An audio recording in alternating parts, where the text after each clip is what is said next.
কোরআন সুন্নাহ থেকে কিয়ামতের আলামত সমূহ, আমাদের কবরের জিন্দেগি, আমাদের হাসরের জিন্দেগি এবং আমাদের কি করণীয় এই বিষয়ে আলোচনা করার চেষ্টা করব। আল্লাহ পাক আমাকে যেন কালেমায়ে হক বলার, আমাদের সবাইকে আমল করার যেন তৌফিক দান করে। সবাই বলেন আমিন। আমি একটা জিনিস বলার চেষ্টা করি, এটা আমাদের অনেক ভাইরা অপছন্দ করলেও এটা আমাদের দায়িত্ব বলা। সেটা হচ্ছে এই যে আমরা একটা আবাসিক এলাকার মধ্যে মাহফিল, অনেকের এখন ঘুমাতে যাওয়ার সময় হয়েছে, অনেকের ঘরে অসুস্থ বাবা মা আছে, অনেকের পরীক্ষা আছে। এই জন্য এই সমস্ত এলাকার মধ্যে মাহফিল যত তাড়াতাড়ি শেষ করা যায় তত ভালো।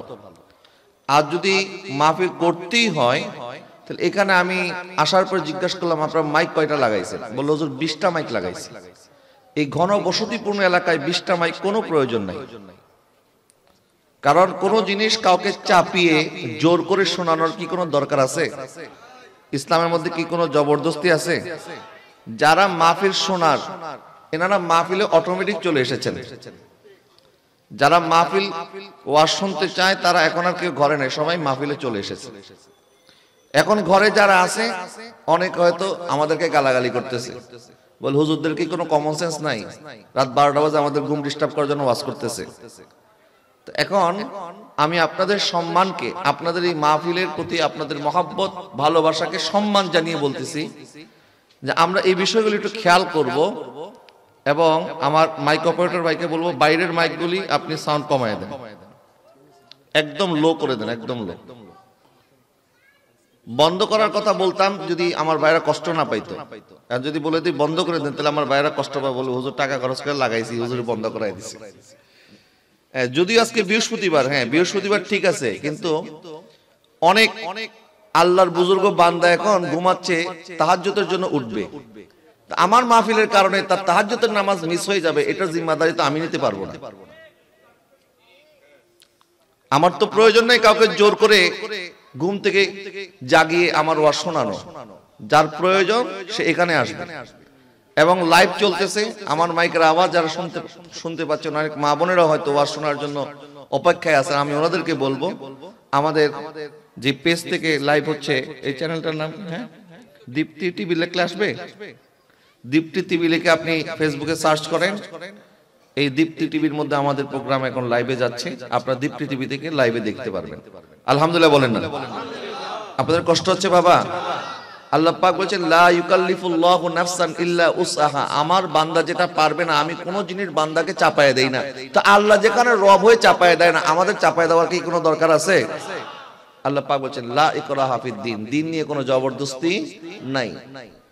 আমরা অনেক সময় এমন জিদ নিয়ে রাগ নিয়ে ওয়াজ করি, মনে হয় একেবারে আপনাদেরকে হেদায়েত করেই ছাড়বো। অনেক বক্তা আছে এরকম, আমি কাউকে ছোট করে বলতেছি না, এটা ওনাদের বলার একটা স্টাইল, কিন্তু আমি কখনো এইভাবে বলি না। কেন? কারণ আমি জানি হেদায়েত করার মালিক আমি না, হেদায়েত দেওয়ার মালিক কে? আমার কাজ পৌঁছিয়ে দেওয়া, আমার কাজ কোরআন সুন্নাহর কথাটা আপনাদের মাঝে তুলে ধরা।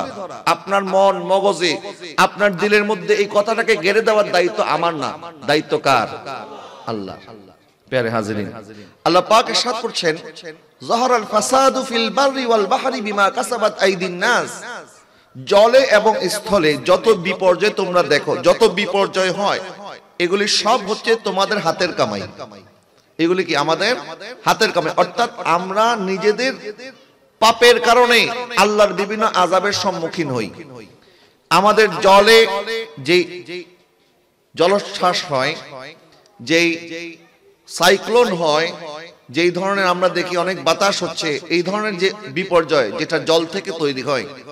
আবার কিছু হয় স্থলে, যেমন ভূমিকম্প, ভূমিধস, অথবা যেমন মহামারী কিছুকাল আগে এসেছিল। এই ধরনের যত বিপদ আমরা দেখি এগুলি হচ্ছে আমাদের হাতের কামাই। বলেন এগুলি কি আমাদের কর্মের ফল। এবং আল্লাহ পাক ইরশাদ করছেন লিউযিকুহুম বা'দাল্লাযী আমিলু, এবং আল্লাহ এই আযাব দেওয়ার মাধ্যমে তোমাদেরকে তোমাদের পাপের স্বাদ আস্বাদন করায়। যে গুনাহ তোমরা করেছো এই গুনার ফল আল্লাহ তোমাদেরকে দেখায় দেয়। এবং আল্লাহ সুবহানাহু ওয়া তাআলা কিছু মানুষকে আযাব দেওয়ার মাধ্যমে আল্লাহ সুবহানাহু ওয়া তাআলা বলেন লাআল্লাহুম ইয়ারজিউন, আমি আল্লাহ চাই তোমরা আমার আযাব দেখার পরে আমাকে ভয় করো এবং আমি আল্লাহর কাছে তোমরা ফিরে আসো। সুবহানাল্লাহ বলো। আচ্ছা, করোনার মধ্যে আমরা মরি নাই, কিন্তু আমরা মরতে হবে, এটার মধ্যে কি কোনো সন্দেহ আছে? করোনার মধ্যে বেঁচে গেছেন। কিছুদিন আগে আমাদের তুরস্কের মধ্যে একটা ভূমিকম্প হয়েছিল, আপনারা দেখেছেন। বিশাল একটা ভূমিকম্পে হাজার হাজার মানুষ, কেউ মারা গেছে, কেউ অসহায় হয়ে গেছে, কেউ নিঃস্ব হয়ে গেছে। ইভেন আমরাও দেখি আমাদের দেশের বিভিন্ন বড় বড় মার্কেটের মধ্যে গত কয়েকদিন আগে আগুন লাগছে, বঙ্গবাজার আগুন লাগলো, তারপর নিউ মার্কেটে আগুন লাগলো। এরকম আগুন লাগার কারণে অনেক ব্যবসায়ী যারা কোটিপতি ছিল এখন তারা রাস্তার ফকির হয়ে গেছে। কথা বলেন না, ঠিক না? তো বিপদ যখন যেখান থেকে আসে, কখন কোন দিক থেকে বিপদ আসবে আমরা বলতে পারবো। তো এই যে বিপদ যে আসতেছে, এগুলি কেন আসে? আল্লাহ পাক একদিক থেকে কাফেরদেরকে এই বিপদ দেয়, এটা তাদের জন্য আযাব স্বরূপ। মুমিনদেরকে বিপদ দেয়, এটা তার ধৈর্যের পরীক্ষা। আর বাদ বাকিদের জন্য আল্লাহ সুবহানাহু ওয়া তাআলা একটা শিক্ষা রাখেন। দেখো, আজকে তারা জীবিত ছিল, মরে গেছে, ধনী ছিল, গরিব হয়ে গেছে, সুস্থ ছিল, অসুস্থ হয়ে গেছে। সুতরাং তোমার এই দিন আসার আগেই তুমি তওবা করে আল্লাহর রাস্তায় ফিরে আসো। সুবহানাল্লাহ বলেন না? গতকালকে রাত্রে আমি মাহফিল শেষ করলাম মাদারীপুর। গাড়িতে ওঠার পর আমার মা ফোন করে বলল যে তোমার খালু মারা গেছে গতকালকে রাত্রে। ইন্না লিল্লাহি ওয়া ইন্না ইলাইহি। অথচ গত সপ্তাহে আমি ওনাকে দেখতে গেলাম বাসায়, তা আমাকে বলল একটু বসো। আমি বললাম আমার তো মাহফিল আছে, তা আমি তো জানি না আপনি অসুস্থ, জানলে আর একটু সময় নিয়ে আসতাম। তো ইনশাল্লাহ আমি মাহফিল শেষ করে আসি, এরপর আপনার সাথে আবার কথা বলবো। আমি বের হয়ে গেলাম, কথা আর বলার সুযোগ হয় নাই। হঠাৎ করে এক সপ্তাহের মধ্যে এমন অসুস্থ হয়ে গেছে, হসপিটাল ভর্তি হয়ে গেল। গতকালকে রাত্রে শুনলাম ইন্তেকাল করছে। আজকে যোহরের পর জানাজা পড়ে এরপর আমি নারায়ণগঞ্জ থেকে এখন আসলাম। তো এই যে একটা মানুষ এক সপ্তাহ আগে আমার সাথে কথা বললো, এক সপ্তাহ আগে সুস্থ ছিল, এক সপ্তাহ আগে মারা যাবে, এক সপ্তাহ পর মারা যাবে, এটার কোন সিমটম ওনার ভিতরে ছিল না। এমনকি ওনার ছেলেরা বলতেছে গতকালকেও যে ডাক্তার বলল অবস্থা একটু উন্নতির দিকে। তো আমরা তো মনে করছিলাম 2-1 দিনের মধ্যে আমরা আবার সুস্থ করে বাসায় ফিরে নিয়ে যাব। এরা প্রস্তুতি নিয়েছিল যে বাবা 2-3 দিন হসপিটালে ছিল, হয়তো বা 2-1 দিনের মধ্যে সুস্থ হয়ে যাবে, আবার বাসায় ফেরত যাবে সুস্থ অবস্থায়। এটা ছিল তাদের ইচ্ছা। কিন্তু আল্লাহর ইচ্ছা করছে না, তোমাকে সুস্থ অবস্থায় নয়, তোমাকে মাইয়িত হিসাবে তোমার জানাজা তোমার ঘরে আমি উপস্থিত করব। এখন আল্লাহর ইচ্ছার উপরে আমাদের কি কোনো কিছু বলার আছে? নাই। আল্লাহ সুবহানাহু ওয়া তাআলা আমাদেরকে একসাথে মৃত্যু দিয়ে দিতে পারতেন। আদম আলাইহিস সালামকে যখন দুনিয়াতে পাঠাইছেন, সব বনি আদমকে আল্লাহ একসাথে পাঠাই দিতে পারতেন না? আবার আমাদেরকে একসাথে মৃত্যু দিতে পারতেন। জন্ম আল্লাহ একসাথে দেয় নাই, মৃত্যু আল্লাহ একসাথে দেয় নাই। কারণ প্রত্যেকটা জিনিস একটা নিয়ম আছে। আপনি ডাক্তারের কাছে গেছেন, ডাক্তার আপনাকে বলল আপনার জ্বর হয়েছে, এখন আপনাকে অ্যান্টিবায়োটিক দিতে হবে।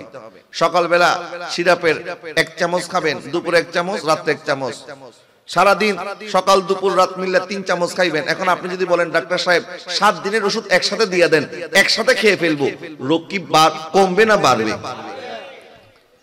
এখন আপনি যদি বলেন না আমি একসাথে খেয়ে ফেলবো, একসাথে খাইলে রোগ তো সারবে না, রোগ আরো বাড়বে। আল্লাহ সুবহানাহু ওয়া তাআলা একসাথে আমাদেরকে জন্ম দেয় নাই, আবার একসাথে আমাদেরকে মৃত্যু দেয় নাই। কারণ যদি আমরা একসাথে মরে যেতাম তাহলে তো আমরা কোনো শিক্ষা অর্জন করতে পারতাম না। আমাদের পূর্বে অনেক মানুষ এসেছে, অনেক মানুষ মারা গেছে, আল্লাহ শিক্ষা রেখেছেন। দেখো তারা এসেছে, দুনিয়ার মধ্যে স্থায়ী হইতে পারে নাই, দুনিয়ার মধ্যে চিরস্থায়ী হইতে পারে নাই, দুনিয়া থেকে যাওয়ার সময় কিছুই নিয়ে যাইতে পারে নাই। সুতরাং তোমারও সময় আছে, তুমি চিন্তা করো, ফিকির করো, তওবা করো, আল্লাহর কাছে ফিরে আসো। তোমাকেও একদিন খালি হাতে ফিরে আসতে হবে। কথা বলেন না, ঠিক কিনা? এটাই হচ্ছে আল্লাহ পাকের শিক্ষা, আল্লাহ পাকের উদ্দেশ্য। এখন দুনিয়ার মধ্যে আমরা যখন একটু মাশাআল্লাহ কামিয়াবি অর্জন করি, মোটামুটি টাকা পয়সা বাড়ি গাড়ি সব যখন হয়ে গেছে, তখন তো আমরা মনে করি বাস সব তো আল্লাহ দিয়েই দিছে, আর আল্লাহর দরকারটা কি? যারা বলেন না নাউজুবিল্লাহ। এরকম কিছু মানুষ আছে না নাই? বাবা তোমার এই সম্পদের চাইতে তুমি গরিব ছিলে আগে, এটাই ভালো ছিল যখন তুমি আল্লাহকে স্মরণ করতা।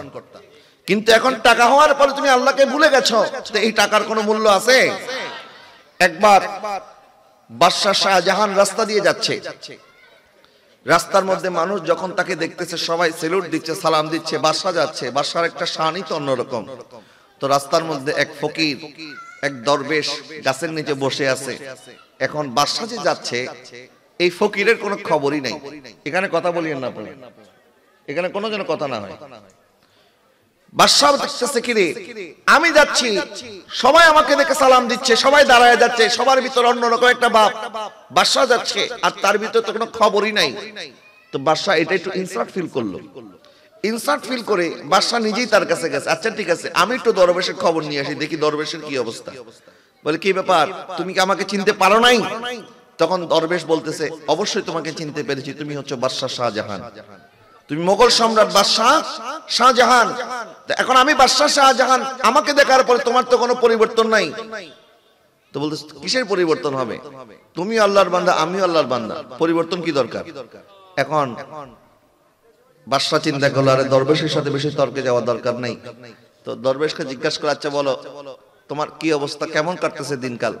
বলে আমার তো খুব ভালো কাটতেছে, কিছু সময় তোমার মতো কাটতেছে, কিছু সময় তোমার চেয়ে ভালো কাটতেছে। যারা বলে না সুবহানাল্লাহ। এখন বাদশাহ বলছে, আরে আশ্চর্য ব্যাপার, আমার মতোই তো হওয়া সম্ভব না, আর আমার চেয়ে ভালো কেমনে থাকবা তুমি? আচ্ছা ঠিক আছে, আমার মতো কেমনে আছো একটু বলো। তখন বাদশাহ কি জবাব দিচ্ছে দরবেশ, বলতেছে বাদশাহ, দিনের মধ্যে যখন তুমি ক্লান্ত হয়ে যাও কাজ করতে করতে, রাতে যখন তুমি ঘুমাইতে যাও, তুমি হয়তো আরামের মখমলের বিছানার মধ্যে ঘুমায় পড়ো, আর আমারও যখন ঘুম আসে আমি হয়তো এই গাছের তলে পাথর উপরে মাথা রেখে ঘুমায় পড়ি। তো ঘুমানোর পরে তোমারও হুঁশ থাকে না, আমারও হুঁশ থাকে না, ঘুমানোর পরে তুমি আর আমি বরাবর। পরে ঘুমানোর পরে তুমি আর আমি কি বরাবর। তুমি বলতে পারো না তুমি বাদশাহ, আমি বলতে পারো না আমি ফকির। ঘুমানোর পরে তোমারও যেমন হুঁশ নাই, আমারও হুঁশ নাই। এখন বাদশাহ বলছে, আচ্ছা ঠিক আছে বুঝলাম, ঘুমানোর পরে নাই তুমি আর আমি বরাবর, তো আমার চেয়ে ভালো অবস্থা কেমনে থাকো? বলে বাদশাহ, যখন তুমি আরামের বিছানায় ঘুমায় থাকো আর মুয়াজ্জিন যখন বলে আসসালাতু খায়রুম মিনান নাওম, তখন তুমি তোমার বিছানা ছেড়ে মালিকের দরজায় যাইতে পারো না, তখন তোমার বিছানা ছেড়ে তুমি উঠতে পারো না। কিন্তু যখন আমার মালিক আমাকে ডাক দেয়, তখন আমি আর আরামের বিছানার মধ্যে থাকি না, তখন সিজদার মধ্যে থাকি, তখন আমি তোমার চেয়ে ভালো অবস্থায় থাকি। যারা বলেন না সুবহানাল্লাহ। আচ্ছা, আল্লাহর দরবারে বাদশার ফকিরের মধ্যে কোনো পার্থক্য আছে? ধনী গরিবের কোনো পার্থক্য আছে? উঁচা নিচের কোনো পার্থক্য আছে? সাদা কালোর কোনো পার্থক্য আছে? আরব আরবের কোনো পার্থক্য আছে? আল্লাহর কাছে একটা জিনিসের পার্থক্য, ইন্না আকরামাকুম ইনদাল্লাহি আতকাকুম। যার অন্তরে আল্লাহর ভয় যত বেশি, আল্লাহর কাছে তার মর্যাদা তত বেশি। এই জন্য আমাদেরকে ভয় করতে হবে একজনকে, তিনি কে? আল্লাহ। আল্লাহর ভয় নিয়ে যদি আমরা জীবন যাপন করতে পারি, যখন আল্লাহ পাক আমাদেরকে সম্পদ দেবে তখন আমরা শুকর করব, আর যখন আল্লাহ মুসিবত দেবে তখন আমরা সবর করব, ইনশাআল্লাহ। বলেন না, আল্লাহ যে অবস্থায় রেখেছেন আমরা সেই অবস্থায় খুশি থাকতে চাই। কথা বলেন না, ঠিক কি না? কারণ অনেক সন্তান আছে মার পেটে তাদের মৃত্যু হয়ে গেছে, দুনিয়ার আলো দেখে নাই, এরকম অনেক সন্তান আছে না? আবার দুনিয়াতে আসার সময়, ডেলিভারির সময় অনেক সন্তান মৃত্যু হয়ে যায়। এরপর অনেক সন্তান নাবালক অবস্থায়, বাচ্চা অবস্থায় হঠাৎ করে পুকুরে পড়ে গেছে, গাছের তলে পড়ে গেছে, আপনার গাড়ির তলে পড়ে গেছে, বিভিন্ন অ্যাক্সিডেন্টে অনেক সময় অনেক বাচ্চা মারা যায় না? মারা যায়। এরকম করে জীবনের এত ঘাত প্রতিঘাত অতিক্রম করে আমি আর আপনি আজকে এই হায়াত পর্যন্ত এসেছি, এই বয়স পর্যন্ত উপনীত হয়েছি। আমাকে বলেন, আমাদের কি যোগ্যতা আছে যে আমরা এখনো জীবিত আছি? আমাদের চেয়ে অনেক কম বয়সী মানুষ কবরে চলে গেছে, আমরা যে এখনো বেঁচে আছি, এটাই আল্লাহ সবচেয়ে বড় করুণা। কথা বলেন না, ঠিক কিনা? ফাবি আইয়ি আলাই রাব্বিকুমা তুকাজ্জিবান। আল্লাহর কোন নিয়ামত অস্বীকার করা যাবে? কত জানাজা পড়েছি নামাজ, দিয়েছি কত দাফন, কত জানাজা পড়েছি নামাজ, দিয়েছি কত দাফন, কোথায় যেন আছে আমার তৈরি সাদা কাফন, কত জানাজা পড়েছি নামাজ, দিয়েছি কত দাফন। আমার তরি বাধায় আছে কোন শেখে আঘাটে, কোন মসজিদে এলানে হবে সোয়া বিশেষ খাটে। আমার তরি বাধায় আছে কোন শেখে আঘাটে, কোন মসজিদে এলানে হবে সোয়া বিশেষ খাটে। কখন কোথায় করবে দাফন আমাকে স্বজন, কত জানাজা পড়েছি নামাজ,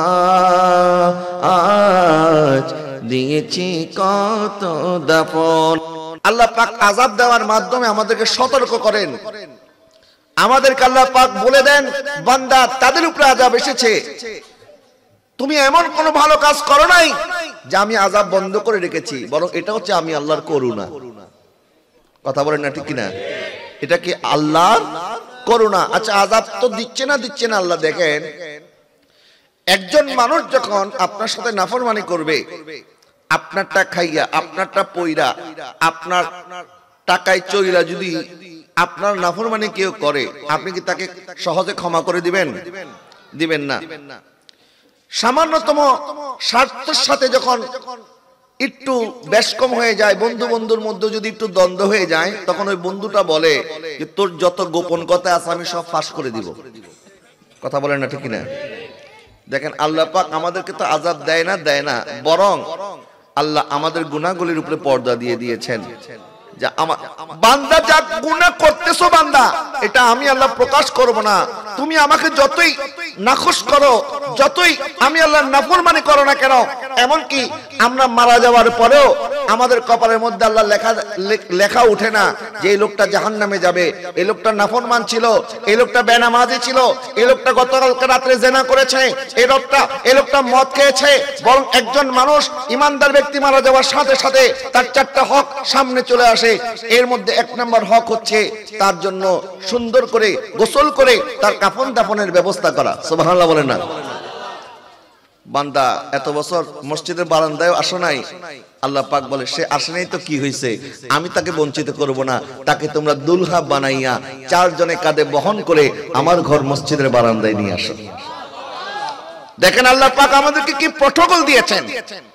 এবং জানাজার নামাজ যখন উপস্থিত হয়, একজন মাইয়েতের লাশ যখন সামনে আনা হয়, আল্লাহ পাক এত সুন্দর বিধান দিলেন। আল্লাহ পাক আমাদেরকে বলে দিলেন, আমার এই বান্দা গুনাহ করেছে, খাতা করেছে, নামাজ তরক করেছে, নাফরমানি করেছে, হাযা বাইনি ওয়া বাইনা আবদি, এটা আমার আর আমার বান্দার বিষয়। তোমাদের এখানে কোনো ফাংশন নাই। আমার এই বান্দার জানাজার নামাজ পড়ানোর জন্য যদি খানে কাবার ইমামও আসে, ইমামকে বলো পিছনে দাঁড়াতে, আমার বান্দার লাশটা সামনে রাখতে বলো। মাইয়েতের লাশ কোথায় থাকে? সামনে। মাইয়েতের লাশ না থাকলে কি জানাজার নামাজ হবে? দেখেন, সবাই থাকে পিছনে, ওই মাইয়েতের লাশটা কোথায়? আল্লাহ পাক এইভাবে আদম সন্তানকে সম্মানিত করেছেন। লাকাদ কাররামনা বানি আদম। আল্লাহ পাক ইরশাদ করেছেন, আমি আদম সন্তানকে সম্মান দান করেছি। লাকাদ খালাকনাল ইনসানা ফি আহসানি তাকওয়িম, আমি আমার আদম সন্তানদেরকে উত্তম সূরতে সৃষ্টি করেছি। জোরে বলেন না সুবহানাল্লাহ। মানব জাতির মতো সুন্দর সৃষ্টি আর কিছু আছে? এখন আমাদের দুর্ভাগ্যজনক যে মানব জাতিকে আল্লাহ সুবহানাহু ওয়া তাআলা এত সুন্দর করে সৃষ্টি করেছেন, কাউকে পুরুষ বানিয়েছেন, কাউকে নারী বানিয়েছেন। এখন আমাদের বইয়ের মধ্যে ঢুকায় দিছে একজন শরীফ, সে নাকি মনে মনে শরীফা হয়ে গেছে। জোরে বলেন না নাউজুবিল্লাহ। অর্থাৎ আল্লাহ পাক তাকে যেভাবে বানাইছে এটাতে সে রাজি না, সন্তুষ্ট না। কথা বলেন না ঠিক কিনা? এখন আযাব আসবে না কেন? আযাব তো এমনি এমনি আসে নাই। লূত আলাইহিস সালামের উম্মত যখন সমকামিতায় লিপ্ত হয়েছিল, আল্লাহ পাক একবার নয়, দুইবার নয়, বারবার লূত আলাইহিস সালামের মাধ্যমে তাদেরকে সতর্ক করেছেন। লূত আলাইহিস সালাম তাদেরকে বারবার সতর্ক করেছেন, তোমাদের মতো এরকম বেহায়াপনা ইতিপূর্বে আল্লাহর জমিনে আর কেউ করে নাই। ছেলে ছেলে, মেয়ে মেয়ে, তাদের যে অবৈধ সম্পর্ক, এই ধরনের নোংরামি, এই ধরনের বিকৃত আচার পৃথিবীর ইতিহাসে এর পূর্বে কেউ করে নাই।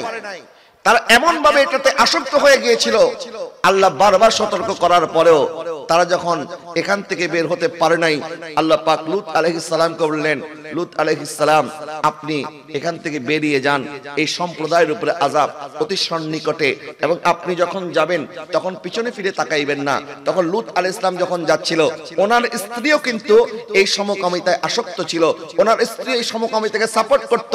লূত আলাইহিস সালাম সামনের দিকে চলে যাচ্ছেন, আর লূত আলাইহিস সালামের স্ত্রী যখন পিছনে ফিরে তাকাইলেন, আল্লাহ সুবহানাহু ওয়া তাআলা এমন আযাব দিলেন, গোটা জমিনকে একদম মাটি থেকে তুলে আসমানে নিয়ে গেলেন, আসমান থেকে একটা আসাদ দিয়ে মাটির সাথে মিশিয়ে দিলেন। জোরে বলেন নাউজুবিল্লাহ। শুধু এখানেই শেষ না, মাটির সাথে মিশিয়ে দেওয়ার পরেও আসমান থেকে আগুনের গোলা বর্ষণ শুরু হয়েছে, পাথর বর্ষণ শুরু হয়েছে, এবং সেই লূত আলাইহিস সালামের স্ত্রীকে এখন আল্লাহ পাক পাথর বানায় রাখছে। জোরে বলেন না নাউজুবিল্লাহ। আপনি জর্ডান এবং ফিলিস্তিনের মাঝখানে একটা সাগর পাবেন, এটাকে বলা হয় মৃত সাগর, ডেড সি বলা হয় এটাকে। এই ডেড সির মধ্যেই এই ঘটনা সংঘটিত হয়েছিল এবং আশেপাশে এলাকার মধ্যে। এই ডেড সিতে এখনো কেউ যদি কেউ ডুব দিতে চায় ডুব দিতে পারবে না। এখন তারা, আপনার বিভিন্ন ভিডিওতে দেখেছেন, আল্লামা নজরুল ইসলাম ফারুকী রহমাতুল্লাহি আলাইহি একটি জনপ্রিয় অনুষ্ঠান করতেন, চ্যানেলাইতে দেখানো হতো কাফেলা অনুষ্ঠান। এই কাফেলার মধ্যে উনি এই ডেড সি আপনাদেরকে দেখিয়েছেন। এই ডেড সিতে এখনো কেউ চাইলে ডুব দিতে পারে না, ভেসে থাকতে হয়। অর্থাৎ আল্লাহর আযাবের সেই প্রভাবটা এখনো সেখানে রয়ে গেছে। নাউজুবিল্লাহ বলেন না। এখন যে অপকর্মের কারণে, যেই গুনাহের কারণে আল্লাহ পাক লূত আলাইহিস সালামের উম্মতকে আযাব দিয়েছিল, আমাদের সমাজের মধ্যে সুকৌশলে ছোট্ট বাচ্চাদের মগজ ধোলাই করার জন্য ক্লাস 7 এর বইয়ের মধ্যে এই ধরনের একটি পাপাচারের গল্প আমাদের সমাজের মধ্যে ঢুকিয়ে দিয়েছে। যারা বলেন না নাউজুবিল্লাহ। বলবেন হুজুর ওখানে তো সমকামিতার কথা নাই, সব জিনিস তো ডাইরেক্ট বলতে হয় না, আমরা তো এত বোকা না। এই দেশের মধ্যে সমকামিতার কথা বললে মানুষ কি একটু পিঠের চামড়া রাখবে?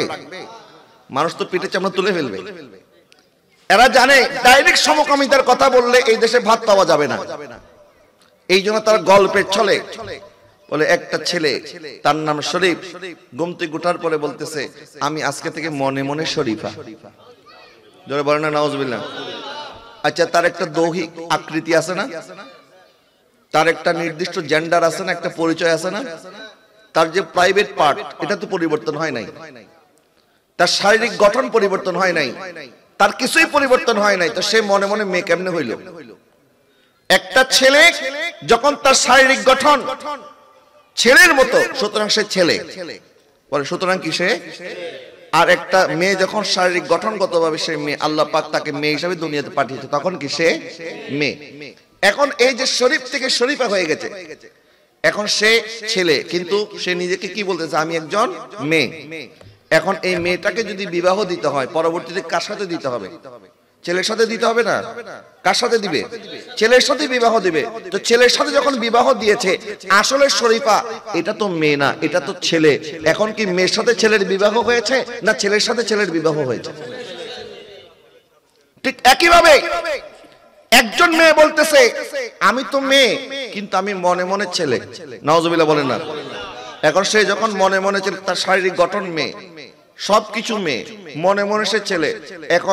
এখন সে যেহেতু নিজেকে ছেলে দাবি করতেছে, এখন তার বিবাহ হবে কার সাথে? মেয়ের সাথে। তো মেয়ের সাথে যখন বিবাহ হবে, আসলে কি সে মেয়ে নাকি সে কি ছেলে না মেয়ে? তো এখন মেয়ের সাথে মেয়ে যদি বিবাহ, এটা কি সমকামিতা না? এটাই হচ্ছে সমকামিতা। এখন আল্লাহর আযাবের কত কাছাকাছি আমরা আছি দেখেন। আমাদেরকে গলিয়ে খাওয়ানো হচ্ছে, এরা সুকৌশলে এই সমকামিতা আমাদের সমাজে বাস্তবায়ন করার জন্য ট্রান্সজেন্ডার নামে একটা বিতর্কিত শব্দ, এটাও এই গল্পের মধ্যে ট্রান্সজেন্ডার শব্দটা নাই, শব্দ আছে হিজরা। কিন্তু আমি চ্যালেঞ্জ করে বলবো, পৃথিবীর বুকে ট্রান্সজেন্ডার আর হিজরাকে কেউ এক প্রমাণ করতে পারবে না। হিজরা হচ্ছে তৃতীয় লিঙ্গ, যেটাকে আমরা বলি থার্ড জেন্ডার। আর ট্রান্সজেন্ডার মানে হচ্ছে সে বায়োলজিক্যাল ভাবে, শারীরিক ভাবে সে ছেলে, মনে মনে হচ্ছে সে মেয়ে। নাউজুবিল্লাহ বলেন না। তাহলে এটাকে হিজরা বলার কোনো সুযোগ নাই। হিজরা বলা হয় কাদেরকে? যখন একটা সন্তান জন্মের সময় তার লিঙ্গ নির্বাচন করা যায় না, তার শারীরিক গঠনের মধ্যে ত্রুটি আছে। যেমন অনেক বাচ্চা আছে দেখবেন জন্মের পরে তার ঠোঁট কাটা হয়েছে, তার কান কাটা হয়েছে, আবার কারো হাত ফুটো হয়েছে, এরকম অনেক বাচ্চার জন্ম হয় না? তো এরকম মার পেটে থেকে তার শারীরিক গঠন পরিপূর্ণ হয় না, এরকম অনেক বাচ্চার জন্ম হয়। ঠিক একইভাবে আমাদের যে প্রাইভেট পার্ট আছে, মার পেটে থাকা অবস্থায় যে ছেলে অথবা যেই মেয়ের প্রাইভেট পার্টটা পরিপূর্ণ হয় না, এই অসম্পূর্ণ প্রাইভেট পার্ট নিয়ে, অঙ্গ নিয়ে কেউ যদি দুনিয়াতে জন্মগ্রহণ করে, তখন এই লোকটা, এই সন্তানটা হয় হিজড়া। কি হয়? হিজড়া। এবং হিজড়াদের শরীর অধিকার ইসলামের মধ্যে সংরক্ষিত। একজন মুসলমান হিসাবে আমার আপনার, একজন নারী এবং পুরুষের যেমন অধিকার, একজন তৃতীয় লিঙ্গের সেই অধিকার। কথা বলেন না, ঠিক না? কারণ সে তো নিজে নিজে হিজড়া হয় নাই, নিজের ইচ্ছায় হিজড়া হয় নাই, সে এইভাবেই জন্ম হয়েছে তার। এবং হিজড়াদের পিতা মাতাকে কখনো গালি দিবেন না, খবরদার। কখনো বলবেন না তোমাদের পাপের কারণে এমন সন্তানের জন্ম হয়েছে। অনেক সময় অনেক সন্তান প্রতিবন্ধী হয়, তখন প্রতিবন্ধী সন্তানের জন্য বাবা মাকে অনেকে দোষারোপ করে। নাউজুবিল্লাহ বলেন না। গর্ভের সন্তান ছেলে হবে না মেয়ে হবে, সুস্থ হবে না অসুস্থ হবে, সম্পূর্ণ হবে না অসম্পূর্ণ হবে, এটা আমরা কেউ জানি না। জানেন কে? আল্লাহ। সুতরাং আল্লাহর কোন বান্দাকে খাটো করে কথা আল্লাহ পছন্দ করেন না। আল্লাহ পাক তাদেরকে পরীক্ষা করার জন্য হয়তো আল্লাহ পাক তাদেরকে বিপদ দিয়েছে। আপনাকে সুস্থ সন্তান দিয়েছে, কিন্তু এই সুস্থ সন্তান হইছে একদম দুনিয়ার কুলাঙ্গার। আরেকটা অসুস্থ সন্তান হওয়ার পরও, জন্ম অন্ধর হওয়ার পরও ওই সন্তানটা হয়ে গেছে কোরআনে হাফেজ। আছে না এরকম? বলেন তো কেন আপনি এটাকে ঠাট্টা মস্করা করবেন? কেন আরেকজনকে ছোট করে কথা বলবেন? কখনো বলবেন না। তো তৃতীয় লিঙ্গ এবং ট্রান্সজেন্ডার দুইটা এক জিনিস নয়। এই ট্রান্সজেন্ডার যারা আবিষ্কার করেছে ইউরোপে, এরা ছেলে ছেলে মেয়ে মেয়ে বিবাহ করাকে বৈধতা দিয়েছে। তারা স্বামী স্ত্রীর মতো একজন আরেকজনের সাথে সংসার করতেছে। কিন্তু 80% মুসলিম প্রধান দেশ এই বাংলাদেশের মধ্যে ট্রান্সজেন্ডার নামক এই ধরনের একটি অভিশপ্ত রীতি আমাদের সমাজে কেউ চালু করতে চাইবে, আমরা কখনো তা হতে দিতে পারি না। কথা বলেন ঠিক কিনা? এগুলি হচ্ছে কিয়ামতের আলামত। আল্লাহ সুবহানাহু ওয়া তাআলা বিগত জাতিকে এইভাবে ধ্বংস করে দেওয়ার মাধ্যমে আমাদেরকে সতর্ক করেছেন, তোমরা যদি এই ধরনের কাজ করো, ইন্না বাতশা রাব্বিকা লাশাদীদ, আল্লাহর পাকড়াও বড়ই কঠিন। আল্লাহ পাক ছাড় দেয়, কিন্তু আল্লাহ ছেড়ে দেয় না। আল্লাহ যখন পাকড়াও করবে তখন যাওয়ার কোন জায়গা থাকবে না। এক সাহাবী আরজ করলেন, ইয়া রাসূলুল্লাহ, হুজুর মাতা সাআ, কিয়ামত কখন হবে? নবীজি সাল্লাল্লাহু আলাইহি ওয়াসাল্লাম ইরশাদ করলেন, ইজা দুইয়াতিল আমানা ফান্তাজিরিস সাআ, মানুষ যখন আমানতের খেয়ানত করবে তখন তোমরা কিয়ামতের অপেক্ষা করো। নাউজুবিল্লাহ বলেন না। অর্থাৎ নবীজি কিয়ামতের আলামত হিসেবে বললেন আমানতের খেয়ানত করাটাই কিয়ামতের আলামত।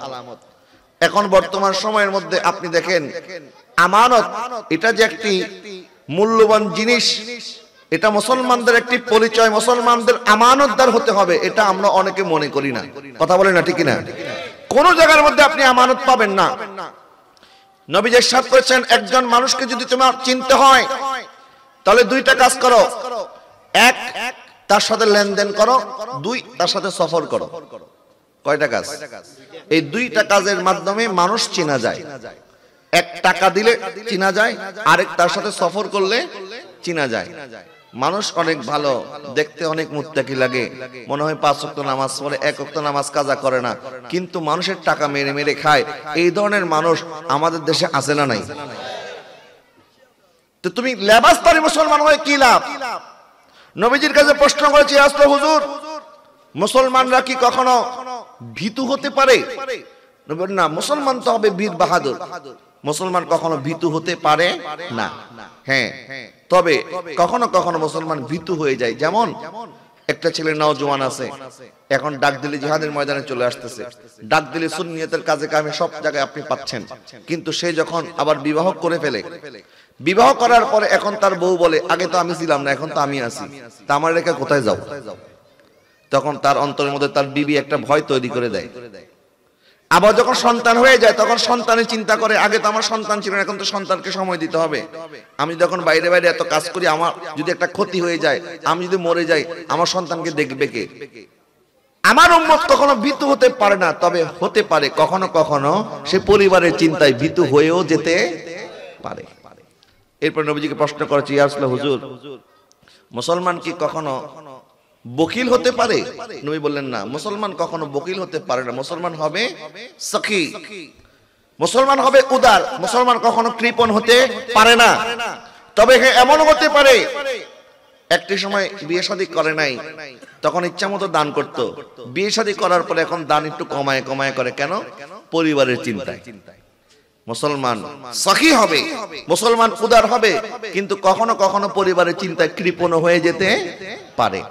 এরপর নবীজিকে প্রশ্ন করা হয়েছে, ইয়া রাসূলুল্লাহ, হুজুর মুসলমান কি কখনো মিথ্যাবাদী হতে পারে? আমার নবীজি সাল্লাল্লাহু আলাইহি ওয়াসাল্লাম ইরশাদ করেছেন, মুসলমান কখনো কোন অবস্থায় কোশ্চিন কালেও মিথ্যাবাদী হতে পারে না। জোরে বলেন না সুবহানাল্লাহ। কোন মুসলমান কখনো মিথ্যাবাদী হতে পারে? মুসলমান সাকি, কিন্তু মুসলমান কখনো কখনো বকিল হতেও পারে। মুসলমান বীর বাহাদুর, মুসলমান কখনো কখনো ভীতু হয়েও যেতে পারে, কিন্তু কোন অবস্থায় কোন মুসলমান মিথ্যাবাদী হতে পারে না।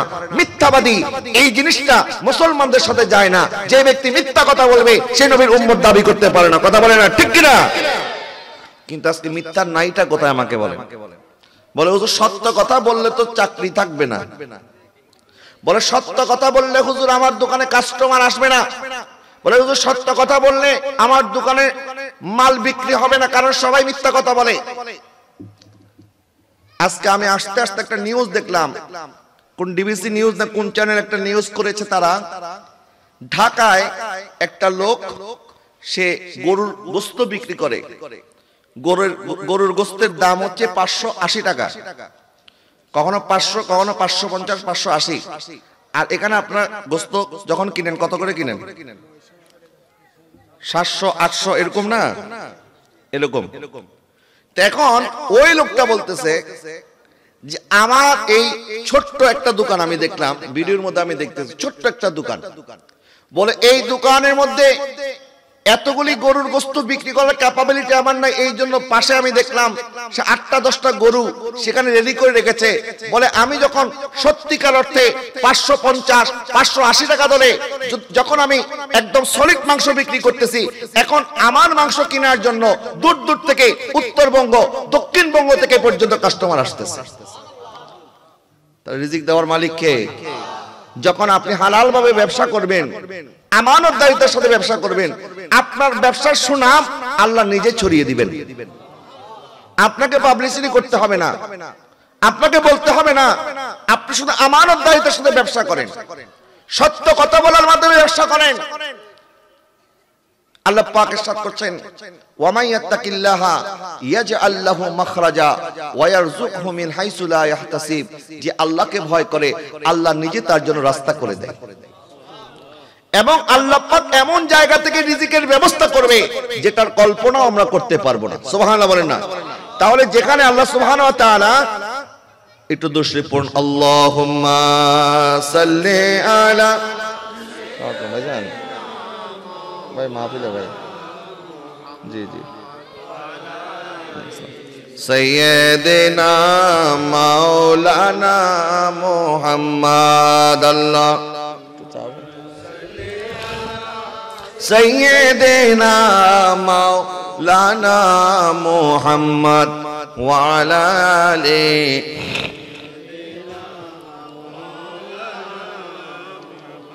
তাহলে এই যে একটা কসাই 550, 580 টাকা দিয়ে গোশত বিক্রি করে, এটা সে যদি চাইতো আগামী 1 মাস 2 মাস পাবলিসিটি করেও মানুষের কাছে পৌঁছতে পারতো না। কিন্তু আল্লাহ পাক তার এই নেক নিয়তের কারণে তার প্রচারটা এমন ভাবে করে দিয়েছেন, বাংলার বিভিন্ন প্রান্ত থেকে মানুষজন সলিড গোশত নেওয়ার জন্য তার কাছে আসে। এটা আমি জাস্ট একটা উদাহরণ দেওয়ার জন্য বললাম। ঠিক একই ভাবে আপনার দোকানে যদি একটা পণ্য, সলিড পণ্য, একদম হালাল ভাবে, যেটা আপনি লাভ না করলেই না, যতটুকু লাভ করা দরকার এতটুকু লাভে যখন আপনি একটা ভেজাল মুক্ত পণ্য বিক্রি করবেন, আপনার পণ্যের সুনাম আল্লাহ পাবলিসিটি করে আপনার দোকানের কাস্টমারের ব্যবস্থা করে দিবে। কিন্তু আমাদের শুধু ধৈর্য ধারণ করতে হবে, আমাদেরকে শুধুমাত্র আল্লাহর উপরে তাওয়াক্কুল করতে হবে। এই তাওয়াক্কুলটা আমাদের নাই। আমরা মনে করি লক্ষ লক্ষ টাকা কেমনে খালি ব্যাংকে রাখবো। আচ্ছা, ব্যাংকে রাখার পরে এই টাকা যদি আপনি ভোগ করতে না পারেন, তাহলে রাখার লাভটা কি হলো আমাকে বলেন? অনেক বড় বড় ব্যবসায়ী আছে, লক্ষ কোটি কোটি টাকার মালিক, কিন্তু সামনে এত আইটেম খাবারের, ডাক্তার সব নিষেধ করে দিয়েছে, বলে এটা খাওয়া যাবে না, এটা খাওয়া যাবে না। কি খায়? খালি রুটি খায় আর সবজি খায়। আছে না নাই বলেন তো?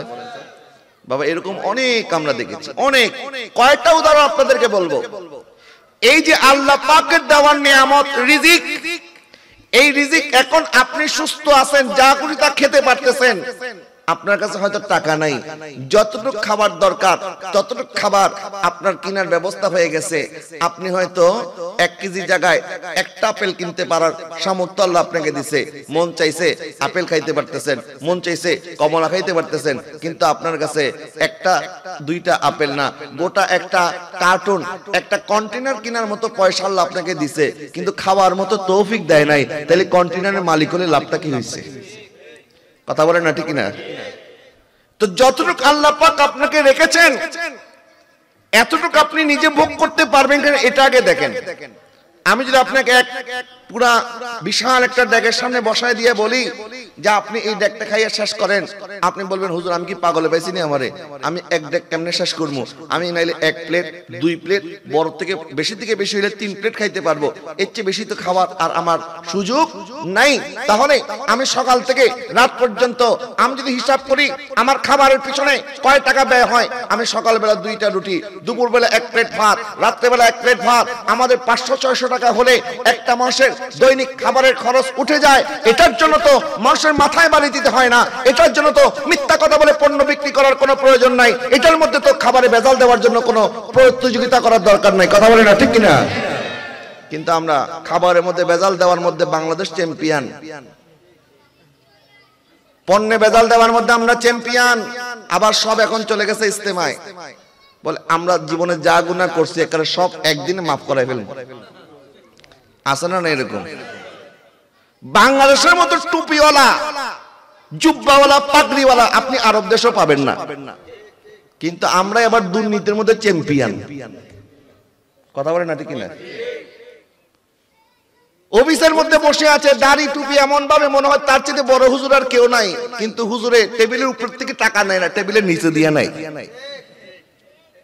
ওবায়দুল কাদের সাহেব গিয়েছিল একবার বিআরটিএতে, সেখানে একজন আছে, তাকে বলতেছিল একজন দুর্নীতিবাজ যে তোমাকে দেখলে মনে হয় তুমি মনে হয় চকবাজারের বড় ইমাম সাহেব,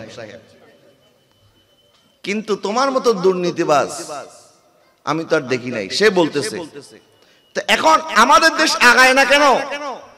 আমরা এত পিছিয়ে পড়া জাতি কেন? কারণ আমাদের ভিতরে আমানতদারিতা নাই। আমাদের ভিতরে কি নাই? আমানতদারিতা নাই। নবীজি ইরশাদ করেছেন আমার উম্মতের 5 ধরনের গুনার কারণে আমার উম্মতের উপরে 5 ধরনের আযাব আসবে। জোরে বলেন না নাউজুবিল্লাহ। কয় ধরনের গুনার কারণে? 5 ধরনের গুনার কারণে কয় ধরনের আযাব আসবে? 5 ধরনের আযাব আসবে। যখন উম্মত ওজনে কম দেওয়া শুরু করবে, আল্লাহ পাক তখন তাদের ভিতরে দুর্ভিক্ষ ছড়িয়ে দিবেন। জোরে বলেন না নাউজুবিল্লাহ। তখন খাদ্য সংকট দেখা দিবে, তখন পণ্যের দাম বেড়ে যাবে, তখন মানুষের কষ্ট হয়ে যাবে। যখন আমার উম্মত যাকাত দেওয়া বন্ধ করে দিবে, তখন আল্লাহ পাক আসমান থেকে বৃষ্টি বর্ষণও বন্ধ করে দিবেন। আর যদি আল্লাহ পাক বৃষ্টি বর্ষণ না করলে শুধু আমাদের ক্ষতি হবে না, পশু পাখিরও ক্ষতি হবে, কি হবে না? তা আমাদের কারণে না, পশু পাখিকে বাঁচানোর জন্য আল্লাহ বৃষ্টি নাজিল করতেন। যদি আমরা ঠিক মতো যাকাত না দিতাম তাহলে বৃষ্টি আর আমাদের নসিবে হতো না। আর এই আমরা যে বৃষ্টি পাচ্ছি এটা আমার মনে করেন আমরা ঠিকঠাক মতো যাকাত দিচ্ছি, এই জন্য বৃষ্টি আল্লাহ দিচ্ছে না, বরং বৃষ্টি আমাদের জন্য দিচ্ছে না, বৃষ্টি পশু পাখির জন্য দিচ্ছে, ওইটার ফল আমরা ভোগ করতেছি। কথা বলেন না, ঠিক না? এরপরে নবীজি ইরশাদ করেছেন যখন আমার উম্মত ওয়াদা খেলাফ করবে তখন তাদের উপরে কাফেররা রাজত্ব করবে। আজকে মুসলিম দেশে দেশে যুদ্ধ ছড়িয়ে পড়েছে।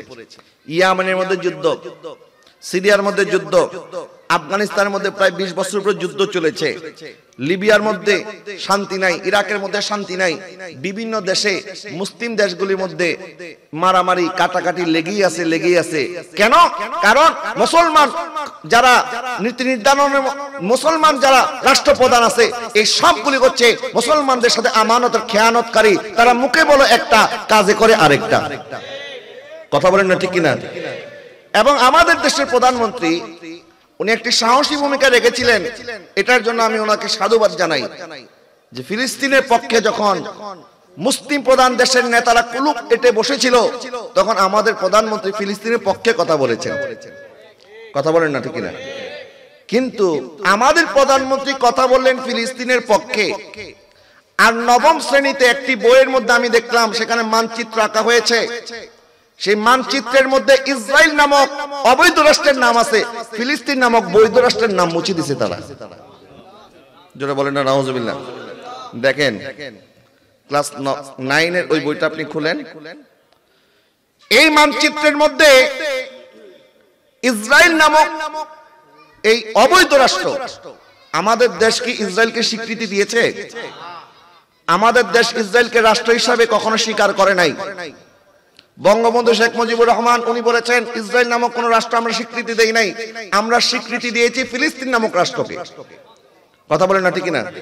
তা ইসরায়েল নামক কোন রাষ্ট্র যেখানে আমরা স্বীকৃতি দেই নাই, আমাদের ক্লাসের বইয়ের মধ্যে যারা ইসরায়েলের নামটা মানচিত্রের মধ্যে ঢুকাইলো তাদেরকে রাষ্ট্রদ্রোহী মামলায় আসামি করে তাদেরকে সর্বোচ্চ শাস্তি দেওয়া দরকার। কথা বলেন না ঠিক কিনা? কারণ তারা রাষ্ট্রের সাথে গাদ্দারি করেছে, রাষ্ট্রের সাথে বেঈমানি করেছে। তো মাননীয় প্রধানমন্ত্রী যদি ফিলিস্তিনের পক্ষে, আমরা মনে করি উনি মন থেকে ফিলিস্তিনের পক্ষে আছেন, এবং শুধু উনি মুখে বলেন নাই, মন থেকে বলেছেন। মন থেকে যদি আপনি বলে থাকেন তাহলে এই ফিলিস্তিন রাষ্ট্রের নাম মুছে দিয়ে আমাদের শত্রু রাষ্ট্র ইসরায়েলের নাম যারা আমাদের মানচিত্রের মধ্যে ঢুকায় দিল তাদেরকে রাষ্ট্রদ্রোহী মামলা আসামি করে শাস্তি দেওয়া দরকার, ঠিক কিনা বলেন? আমি বলতেছিলাম বাবা, আমাদের মুসলমানদের এই পরিণতি কেন? কারণ আমরা ওয়াদা খেলাফ করতেছি, আমরা আমানতের খেয়ানত করছি, যার কারণে আমাদের উপরে রাজত্ব করতেছে কাফেররা। ইহুদি নাসারারা তাদের পণ্য ব্যবহার না করে আপনার কোনো উপায় নাই। এই যে মোবাইল ফোন, এগুলি কি মুসলমান আবিষ্কার করেছে? ইহুদিদের নাসারাদের আবিষ্কার। গুগল বলেন, ইউটিউব বলেন, ফেসবুক বলেন, এই সমস্ত ভিডিওগুলি যখন ফেসবুকে যাবে এরা আমাদেরকে স্ট্রাইক মেরে দিবে, আমাদের বক্তব্য শুনতে দিবে না মানুষকে, চ্যানেলের লাইসেন্স বাতিল করে দিবে। এরা এমন ভাবে সূক্ষ্মভাবে এগুলিকে তারা মনিটর করতেছে। আর এর বিপরীতে আমাদের কি আছে? আমাদের কিচ্ছু নাই। আর আমাদের যা আমাদের আছে আমরা লুটে পুটে সব খেয়ে শেষ করে ফেলতেছি। আমানতদারিতা আমাদের ভিতরে নাই। যারা বলে না নাউজুবিল্লাহ। তো এই যে আমানত উঠে যাওয়াটা, এটা কিয়ামতের আলামত। এই জন্য আমাদের আল্লাহ পাক আমানতদার হওয়ার তৌফিক দান করুন। সবাই বলেন আমিন। নবীজি সাল্লাল্লাহু আলাইহি ওয়াসাল্লাম ইরশাদ করছেন, কিয়ামতের আলামতের মধ্যে একটি আলামত হচ্ছে আইয়ুরফাল ইলমু, আল্লাহ পাক জমিন থেকে ইলম উঠিয়ে নেবেন। আল্লাহ পাক মানুষের অন্তর থেকে ইলম টেনে হিচড়ে বের করবেন না, বরং বড় বড় আলেমদেরকে দুনিয়া থেকে নিয়ে যাবেন, তখন মানুষ ইলম শূন্য হয়ে যাবে।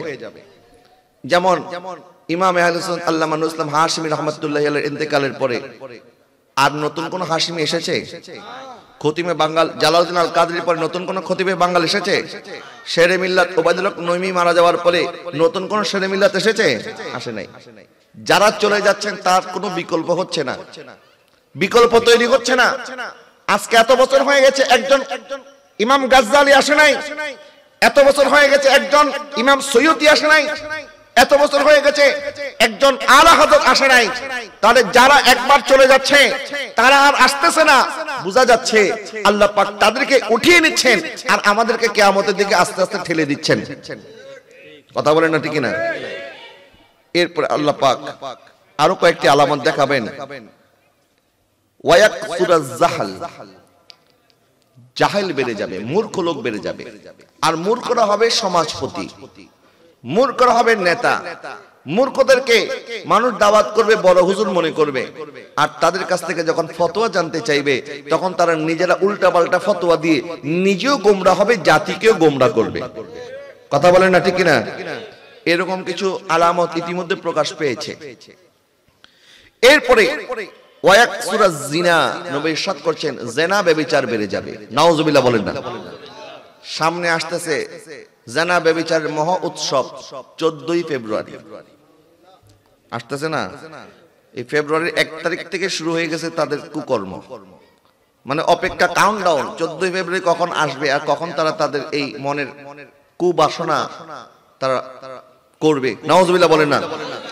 তো এখানে যারা আছেন আমি অনুরোধ করব, ওই যে মিটি মিটি হাসতেছে দেখছেন নি, মানে খুশি হয়ে গেছে যে হুজুর এক করে জায়গা বরাবর বলতেছে, মানে আমাদের মনের সাথে মিলে গেছে।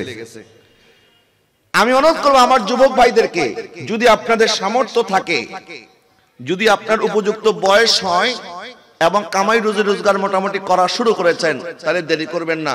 নবীজি ইরশাদ করতেছেন, ইয়া মাআশারাশ শাবাব মান ইসতাতা মিনকুমুল বাআতা ফালিয়াতাযাওয়াজু। হে যুবক সম্প্রদায়, তোমাদের মধ্যে যারা সামর্থ্যবান তোমরা বিবাহ করে ফেলো। জোরে বলেন না সুবহানাল্লাহ। তোমরা কি করো? বিবাহ করো। কারণ বিবাহ করলে তোমাদের নজর হেফাজত হবে, তোমার চরিত্র হেফাজত হবে, তোমার দৃষ্টি হেফাজত হবে। এবং বিবাহকে বলা হয়েছে এটা দ্বীনের অর্ধেক। সুবহানাল্লাহ বলেন। যখন একজন ছেলে এবং একজন মেয়ে বিবাহ করে তখন সবচেয়ে বেশি নাখোশ হয় শয়তান। সবচেয়ে বেশি নাখোশ হয় কে? শয়তানের মাথার মধ্যে তখন ঠাটা পড়ে। শয়তান হাই হুতাশ করে কান্না করতে থাকে, হাই হুতাশ করতে থাকে, আরে এতদিন তো এই ছেলেটাকে দিয়ে এই মেয়েটাকে দিয়ে আমি অনেক গুনাহ করাইতে পারতাম, এখন তো তারা বিবাহ করে ফেলেছে, এখন তো তাদের গুনার দরজা বন্ধ হয়ে গেছে। এই জন্য শয়তান নাকশ হয়, কিন্তু আমার রহমান খুশি হয়। যারা বলেন না সুবহানাল্লাহ। এই জন্য বয়স হওয়ার সাথে সাথে বিবাহ করার দরকার আছে না নাই? এবং আমার গার্জিয়ান যারা আছেন তাদেরকে আমি অনুরোধ করব যে আপনার ছেলে এবং মেয়ে যখন বয়স হয়ে গেছে তার, এবং বর্তমান সময়ে আপনি চাইলেও তাকে সব দিকে বন্ধ করতে পারবেন না। এই মোবাইল ফোন তার হাতে তুলে দিয়েছেন, এখন তার জন্য সব দরজা খোলা হয়ে গেছে। এখন সে যে কোনো ওয়েবসাইটে ঢুকতে পারতেছে। আপনি কি চেক করে রাখতে পারবেন? আপনি জিজ্ঞাসা করেন, বাবা কি করো? বলে অ্যাসাইনমেন্ট করি। আসলে কি অ্যাসাইনমেন্ট করতেছে? হ্যাঁ, মানে ওই ওয়েবসাইটে অ্যাসাইনমেন্ট করতেছে। এখন সে ঢুকে গেছে আরেক ওয়েবসাইটে। আপনি মনে করতেছেন আমার ছেলে তো মাশাআল্লাহ খুব ভালো মানুষ, রাত 12টা বাজে সে অ্যাসাইনমেন্ট করতেছে। এখন সে যে কোন অ্যাসাইনমেন্ট করতেছে, এখন বাবা হিসাবে আমার আর আপনার বোঝা দরকার, আমরাও এই বয়সটা পার করে এসেছি। কথা বলেন না, ঠিক না? এই জন্য ছেলেদেরকে জিজ্ঞাসা করবেন তোমার পছন্দ থাকলে বলো, আর পছন্দ যদি না থাকে তাইলে কোনো অসুবিধা নাই। তোমার কি লাগবে না লাগবে বাবা হিসাবে মা হিসাবে আমাদেরকে আগে বলবা। না হয় বন্ধুরা বলবে দোস্ত দূর বাদ দে, বাপ মানে বলার দরকার নাই, চল চিল কর, মাস্তি কর, যা খুশি তা কর, আমরা সাপোর্ট করব। এরকম অনেক বন্ধু আছে না নাই? যেই সমস্ত বন্ধুরা এই ধরনের বন্ধুদেরকে উস্কানি দেয়, গুনাহ করানোর জন্য প্ররোচনা দেয়, আপনি বন্ধুর প্ররোচনায় পড়ে গুনাহ করলেন, আর এই গুনার ভাগী আপনি মনে করবেন কিয়ামতের ময়দানে আপনার গুনাহটা বন্ধুর ঘাড়ে তুলে দিবেন। না না, যার যার গুনাহ তার তার আমলনামার মধ্যে যোগ হবে। কথা বলেন না, ঠিক কি না? এবং কিয়ামতের ময়দানে শুধু বন্ধু নয়, আপনি শয়তানকেও দোষারোপ করতে পারবেন না। শয়তানকে আমাদের সামনে হাজির করা হবে। শয়তান বলবে ইন্নাল্লাহা ওয়া'আদাকুম ওয়া'আদাল হাক্কা ওয়া'আদতুকুম ফাআখলাফতুকুম। আল্লাহ তোমাদের সাথে ওয়াদা করেছিল না? আল্লাহর ওয়াদা সত্য ওয়াদা, আর আমার ওয়াদা মিথ্যা ওয়াদা ছিল। আমি তোমাদের সাথে মিথ্যা ওয়াদা করেছি এবং আমি আমার ওয়াদা ভঙ্গ করলাম।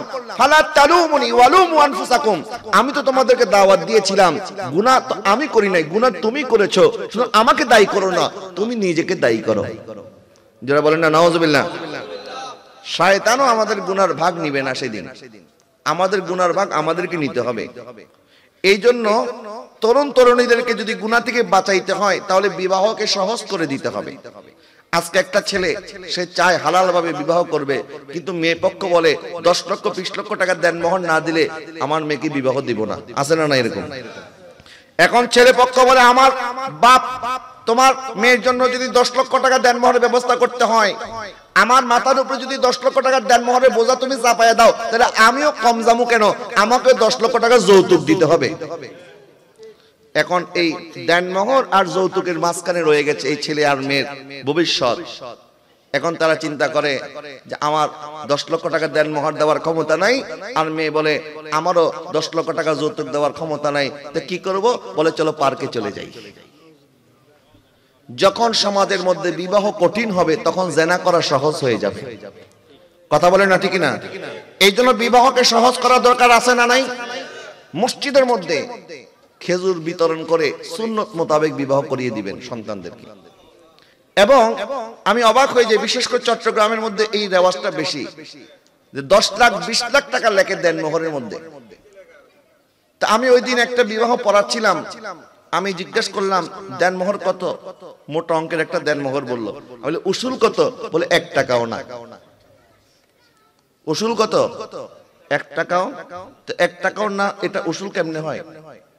দেনমোহর এটা তো স্ত্রীর অধিকার, এটা তো আপনাকে দিয়ে দিতে হবে আপনার স্ত্রীকে। কিন্তু এটাকে আমরা চুক্তি বানিয়ে ফেলেছি যে তোমার 10 লক্ষ লেখা দরকার, 10 লক্ষ লেখা এখন দিতে হবে না, তো কখন দেব? ও যখন তালাক দিবা তখন দিও। নাউজুবিল্লাহ বলেন না। আচ্ছা, দেনমোহরের সাথে কি তালাকের সম্পর্ক না বিবাহের সম্পর্ক? বলে না কিসের সম্পর্ক? বিবাহের সম্পর্ক। আপনি শুরুই করলেন তালাকের কথা চিন্তা করে, তো ঘরের মধ্যে বরকত আসবে কেমনে? আপনার প্রথমেই নিয়ত যে আমি দেনমোহরের টাকা নিব না, যখন তালাক দিবে তখন নিব। তো তালাকের কথাটা তোমার মাথায় আসলো কেন? তুমি কি সংসার করার জন্য বিবাহ করেছো না তালাক নেওয়ার জন্য বিবাহ করেছো? কথা বলেন না, ঠিক না? দেখেন আমাদের মানসিকতা কোথায় গিয়ে ঠেকেছে। দেনমোহরের টাকা এটা হচ্ছে নারীর অধিকার, নারীর সম্মান। এটা তাকে ক্রয় করে আনা নয়, এটা আপনি তাকে হাদিয়া দিয়েছেন খুশি মনে যে তুমি আমার ঘরে আসতেছো, নতুন একজন মেহমান, আমার ঘরে অতিথি তুমি আসতেছো, এই জন্য তোমাকে একটু হাদিয়া দিলাম, খুশি করলাম। এখন ছেলেরা চালাক হয়ে গেছে, বলে হুজুর দেনমোহরের টাকা আমার স্ত্রী বলছে এখন দেওয়া লাগবে না, এই জন্য বাসর করে স্ত্রীর কাছে মাপ চেয়ে নিছি। নাউজুবিল্লাহ বলেন না। কোন জিনিসের মধ্যে আমাদের এখন আমানতদারিতা নাই, বিবেকের মধ্যে পর্যন্ত আমানতদারিতা নাই। এই হচ্ছে আমাদের সমাজ। তা আমি এই জন্য বলতেছি, মোহরে ফাতিমি দিয়ে বিবাহ করিয়ে ফেলেন আপনার ছেলেকে, আপনার মেয়েকে। নবী শাহজাদীকে নবীজি যেভাবে বিবাহ দিয়েছেন, এর চেয়ে উত্তম বিবাহ আর পৃথিবীর মধ্যে আছে? এর চেয়ে সুখ শান্তির পরিবার আর আছে? যে ঘর থেকে ইমাম হাসানের মতো সন্তানের জন্ম হয়েছে, ইমাম হোসাইনের মতো সন্তান জন্ম হয়েছে, হযরত যায়েনবের মতো সন্তান জন্ম হয়েছে, মা ফাতেমা মাওলানা আলীর বিবাহ যেইভাবে হয়েছে, আমাদের ছেলে মেয়েদের বিবাহ এইভাবে হওয়া দরকার। কথা বলেন না, ঠিক কিনা? এই জন্য গার্জিয়ান যারা আছেন, আজকে গিয়ে প্রয়োজনে ছেলের সাথে কথা বলবেন যে তোমার গুনার ভাগ আমি নিতে পারবো না বাবা, তোমার যদি কারো পছন্দ থাকে আমাকে বলো, আমি বিবাহের ব্যবস্থা করব। এবং মেয়েদেরকে জিজ্ঞাসা করবেন তোমাদের কোনো পছন্দ থাকলে বলো, কোনো গুনাহ জড়াইবা না। 14 তারিখ ঘরের থেকে বের হতে পারবে না, ঘর তালা দিয়ে দিবেন, ঘর থেকে তাদেরকে বের হতে দিবেন না। কারণ তারা যদি গুনাহ করে, এই গুনার একটা ভাগ আপনার কাঁধেও আসবে। কথা বলেন না, ঠিক কিনা? এই জন্য সাবধান। নবীজি ইরশাদ করতেছেন কিয়ামতের একটি আলামত হচ্ছে ওয়াকসুরাজ জিনা, জিনা ব্যভিচার বেড়ে যাবে। এই জন্য জিনা ব্যভিচার যেন না হয়, এই জন্য বিবাহকে সহজ করতে হবে। আল্লাহ তৌফিক দান করুন, বলেন আমিন। আমার মসজিদের মধ্যে আমি একদিন এরকম ওয়াজ করলাম, একদিন বিবাহের ফজিলত সম্পর্কে। এক মুসল্লি আইসা আমারে বলতেছে, হুজুর আজকে যে ওয়াজটা করছেন একদম মনের মতো হইছে, আগামী জুমায় আবার এই ওয়াজটা করিয়েন। আমি বলি আরে এক ওয়াজ কি প্রত্যেক জুমায় করা যায় নাকি? বলে হুজুর আজকের জুমার দিন তো আমার বাবা আসে নাই, আগামী জুমায় বাবারে নিয়ে আসবো। দেখছেন নি কারবারটা? মানে ছেলেরা এখন গার্জিয়ানকে বলতে পারতেছে না ভয়ে, এখন বললে বাবা তো দিবে একটা ধমক। তো আমি এই জন্য আপনাদেরকে একটি কৌশল শিখিয়ে দিই। আপনারা কিছু রুজি করবেন, ইনকাম করবেন, অযথা এমবিবিএস এর মতো মানে মা বাবার বেকার সন্তান হয়ে ঘোরাঘুরি করবেন না। এমবিবিএস ডাক্তার বলি না, আবার ডাক্তার আবার রাগ করিয়েন না। এমবিবিএস মানে হচ্ছে মা বাবার বেকার সন্তান। এরকম বেকার সন্তান হয়ে যদি ঘোরাঘুরি করেন, তখন আপনার মা বাবা জীবনে আপনাকে বিয়ে দিতে রাজি হবে না। আপনি যখন একটু ইনকাম করবেন, উপার্জন করবেন, মাকে একটু একটা শাড়ি কিনে দিবেন, বাবাকে একটা লুঙ্গি একটা পাঞ্জাবি কিনে দিবেন, যখন পরিবারের জন্য মাঝে মধ্যে বাজার করে নিয়ে আসবেন, তখন আপনার মাকে একটু রান্নাবাড়িতে সহযোগিতা যখন করতে থাকবেন, তখন আপনার মা বুঝে যাবে আমার ছেলে যেহেতু বড় হয়েছে, ঘরের মধ্যে নতুন একটা মানুষ আনা দরকার। তখন আপনি বলবেন মা তুমি যেটা ভালো মনে করো। তা আমি এই জন্য বলতেছি বাবা, এই যে গুনাহ আপনার একটা দাগ পড়ে যাচ্ছে যৌবনের মধ্যে, মনে রাখবেন আল্লাহ সুবহানাহু ওয়া তাআলা পবিত্র নারীর জন্য পবিত্র পুরুষ নির্বাচন করেন, আর অপবিত্র নারীর জন্য অপবিত্র পুরুষ নির্বাচন করেন। কথা বলেন না, ঠিক না? আপনি জিনা করবেন, ব্যভিচার করবেন, আর আপনার স্ত্রীটা একদম নেককার হবে, বুজুর্গ হবে, এটা কল্পনা করা অসম্ভব। এই জন্য আপনার স্ত্রীকে যদি ভালো পাইতে হয়, আপনাকে আগে ভালো হতে হবে। আপনার স্ত্রীকে যদি চরিত্রবান পাইতে হয়, নিজেকে আগে চরিত্রবান হতে হবে। কথা বলে না, ঠিক কিনা? এরপর নবীজি সাল্লাল্লাহু আলাইহি ওয়াসাল্লাম ইরশাদ করতেছেন ওয়া ইয়াকসুরা শুরবুল খামর, কিয়ামতের আরেকটি আলামত হচ্ছে মদ পান বেড়ে যাবে, মাদক সয়লাভ হয়ে যাবে। আজকে মাদক আমাদের সমাজে সমাজে সয়লাভ হয়ে গেছে। আজকেও আমার এক বৃদ্ধ বাবা তিনি বলতেছেন, হুজুর আমাদের সংসারটা খুবই সুখ শান্তিতে চলতেছে, আমার কোনো অভাব ছিল না, আমার কোনো অভিযোগ ছিল না, কিন্তু এলাকার কিছু ছেলে আমার সন্তানকে ইয়াবা ট্যাবলেট খাওয়াই দিছে একবার, আর এই বাবার নেশায় পড়ে এখন আমার পরিবার তছনছ হয়ে গেছে। নাউজুবিল্লাহ বলেন না। যার ঘরে একজন মাদক সেবী আছে তার ঘরের মধ্যে প্রত্যেক দিনই কিয়ামত হয়ে যাচ্ছে মনে হয়। আল্লাহ পাক ইরশাদ করছেন, ইন্নামাল খামরু ওয়াল মাইসিরু ওয়াল আনসাবু ওয়াল আজলামু রিজসুম মিন আমালি শাইতান। মদ পান করা, জুয়া খেলা, ভাগ্য গণনা করা, প্রতিমা স্থাপন করা, এইগুলি হচ্ছে শয়তানের কাজ। বলেন এগুলি কিসের কাজ? শয়তানের কাজ। শয়তান আপনাকে প্রথমে বলবে না তুমি ইয়াবা ট্যাবলেট খাও, শয়তান প্রথমে বলবে একটু সিগারেট খা। সিগারেট খাইলে তো কোনো অসুবিধা নাই, একটু সিগারেট খায় দেখো না কেমন লাগে। বাস এই সিগারেটের নেশা যখন ঢুকে গেছে তখন আর এই সিগারেট ভালো লাগে না, তখন বলে সিগারেটের ভিতরে একটু গাঁজা মিশাইয়া দাও। নাউজুবিল্লাহ বলেন না। এই গাঁজা যখন একবার মিশাইছে তখন গাঁজাতেও মন ভরে না, তখন বলে একটু ইনজেকশন মারো। আর ইনজেকশনে যখন মন ভরে না তখন বলে এখন তো সকাল সন্ধ্যা আমি ইয়াবা ট্যাবলেট না খাইলে হবে না। আসলে নয় বলেন তো? এই যে আপনাকে একটা ছোট্ট নেশা সিগারেটের মাধ্যমে তার যাত্রা শুরু হয়েছে, এখন আপনাকে প্রত্যেক দিন সে ইয়াবা ট্যাবলেট খাওয়াই দিচ্ছে। আর যখন এই ছেলেটা তার নেশা উঠে যায় তখন এই নেশার টাকার জন্য মা বাবাকে আঘাত করতে কার্পণ্য করে না। যেটা বলেন না নাউজুবিল্লাহ। অনেক সময় স্ত্রীকে রাগের মাথায় তালাকও দিয়ে দেয়। যখন রাগের মাথায় তালাক দিয়ে দিয়েছেন, তালাক তো হয়ে গেছে বাবা, তখন কি হয়ে গেছে? তালাক হয়ে গেছে। এখন আবার অনেকে বলে হুজুর রাগের মাথায় দিছে, তো মানুষে তো রাগের মাথায় তালাক দেয়, হাসতে হাসতে তালাক দিতে দেখছেনি কোনোদিন? তো মানুষ তো কোনদিন হাসতে হাসতে তালাক দেয়, সবাই তো রাগের মাথায় দেয়। এখন আপনি যখন রাগের মাথায় আরেকজনের বুকে ছুরি চালায় দিচ্ছেন, এখন কাজ যা করার ডাক্তার করবে, আপনার আর কিছু করার আছে? আপনি যখন রাগের মাথায় তালাক দিয়ে দিচ্ছেন, এখন শরীয়ত যেটা ফয়সালা করবে এটাই মেনে নিতে হবে। কথা বলেন না ঠিক কিনা? আবার অনেকে আছে টাকা খাইয়া ফতোয়া উল্টায় দেয়। কিছু মানুষ আছে দেখবেন রায়টা যদি তার মন মতো না হয় সে মানে না, বলে দেখি অন্য কোন হুজুরের কাছ থেকে ফতোয়া পাওয়া যায় কিনা। এখন আপনি মন মতো ফতোয়া নেওয়ার জন্য হুজুরকে উল্টা পাল্টা বুঝাইয়া দিলেন, আর উল্টা বুঝাইয়া হুজুরের কাছ থেকে হুজুরকে টাকা খাওয়াইয়া একটা ফতোয়া নিয়ে আসলেন। এই জন্য তো মদ তো আর হালাল হবে না। কথা বলেন না ঠিক কিনা? মদ তো মদই থাকবে। তালাক যা হয়ে গেছে এটা তো হয়েই গেছে, এখন আপনাকে শরীয়তের ফয়সালাই মেনে নিতে হবে। তাহলে এই একটা মদের কারণে এক মা বাবার নাফরমানি, আবার স্ত্রীকে তালাক দিয়ে দেওয়া, স্ত্রীকে প্রহার করা, সন্তানদেরকে মারধর করা, ঘরের মধ্যে অশান্তি করা, একটা গুনার কারণে শত শত গুনার দরজা খুলে গেছে। কথা বলেন না ঠিক কিনা? এই জন্য মাদক যারা গ্রহণ করে তাদের কাছেও যাওয়া যাবে না।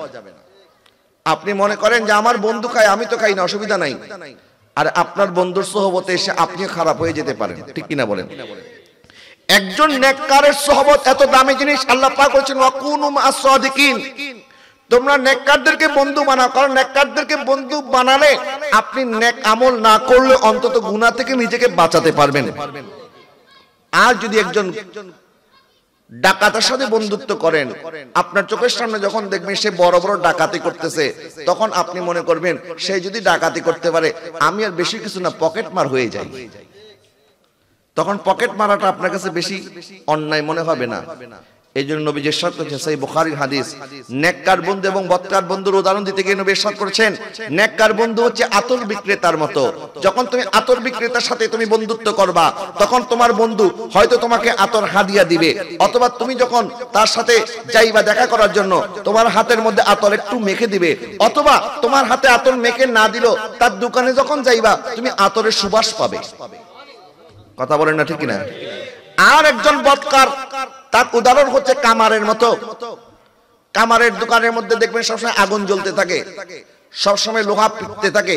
এখন তার সাথে দেখা করতে গেলে হয়তো সে আপনার শরীরে আগুন লাগাই দিবে, অথবা আপনার শরীরের মধ্যে একটু ময়লা লাগাই দিবে, অথবা আপনি একটা দুর্গন্ধ পাবেন। কথা বলেন না ঠিক কিনা? এই জন্য আপনার বন্ধু যদি মাদক সেবী হয়ে থাকে আপনার পণ্ডিতি করে আপনি মনে করলেন আমি তো তারে গিয়ে বুঝাই, আমার বুঝ মানবে না। অনেক সময় হয়তো হতে পারে সে আপনাকে উল্টা বুঝাই দিয়া আপনাকে মাদকসেবী বানাই দিতে পারে। এই জন্য যারা এই পজিশনে চলে গেছে তাদের জন্য বিভিন্ন রিহাব সেন্টার আছে না, বিভিন্ন তাদেরকে যে রিহাব সেন্টার যেখানে তাদেরকে সুস্থ করে তোলা হয়, থেরাপি দেওয়া হয়, তাদেরকে সেখানে রেখে তারা 1 মাস 2 মাস 3 মাস ট্রিটমেন্ট করে তাদেরকে সেখান থেকে সুস্থ করে বাসায় পাঠায়। যদি এরকম কোন বন্ধু আপনি দেখেন তার থেকে দূরে থাকবেন।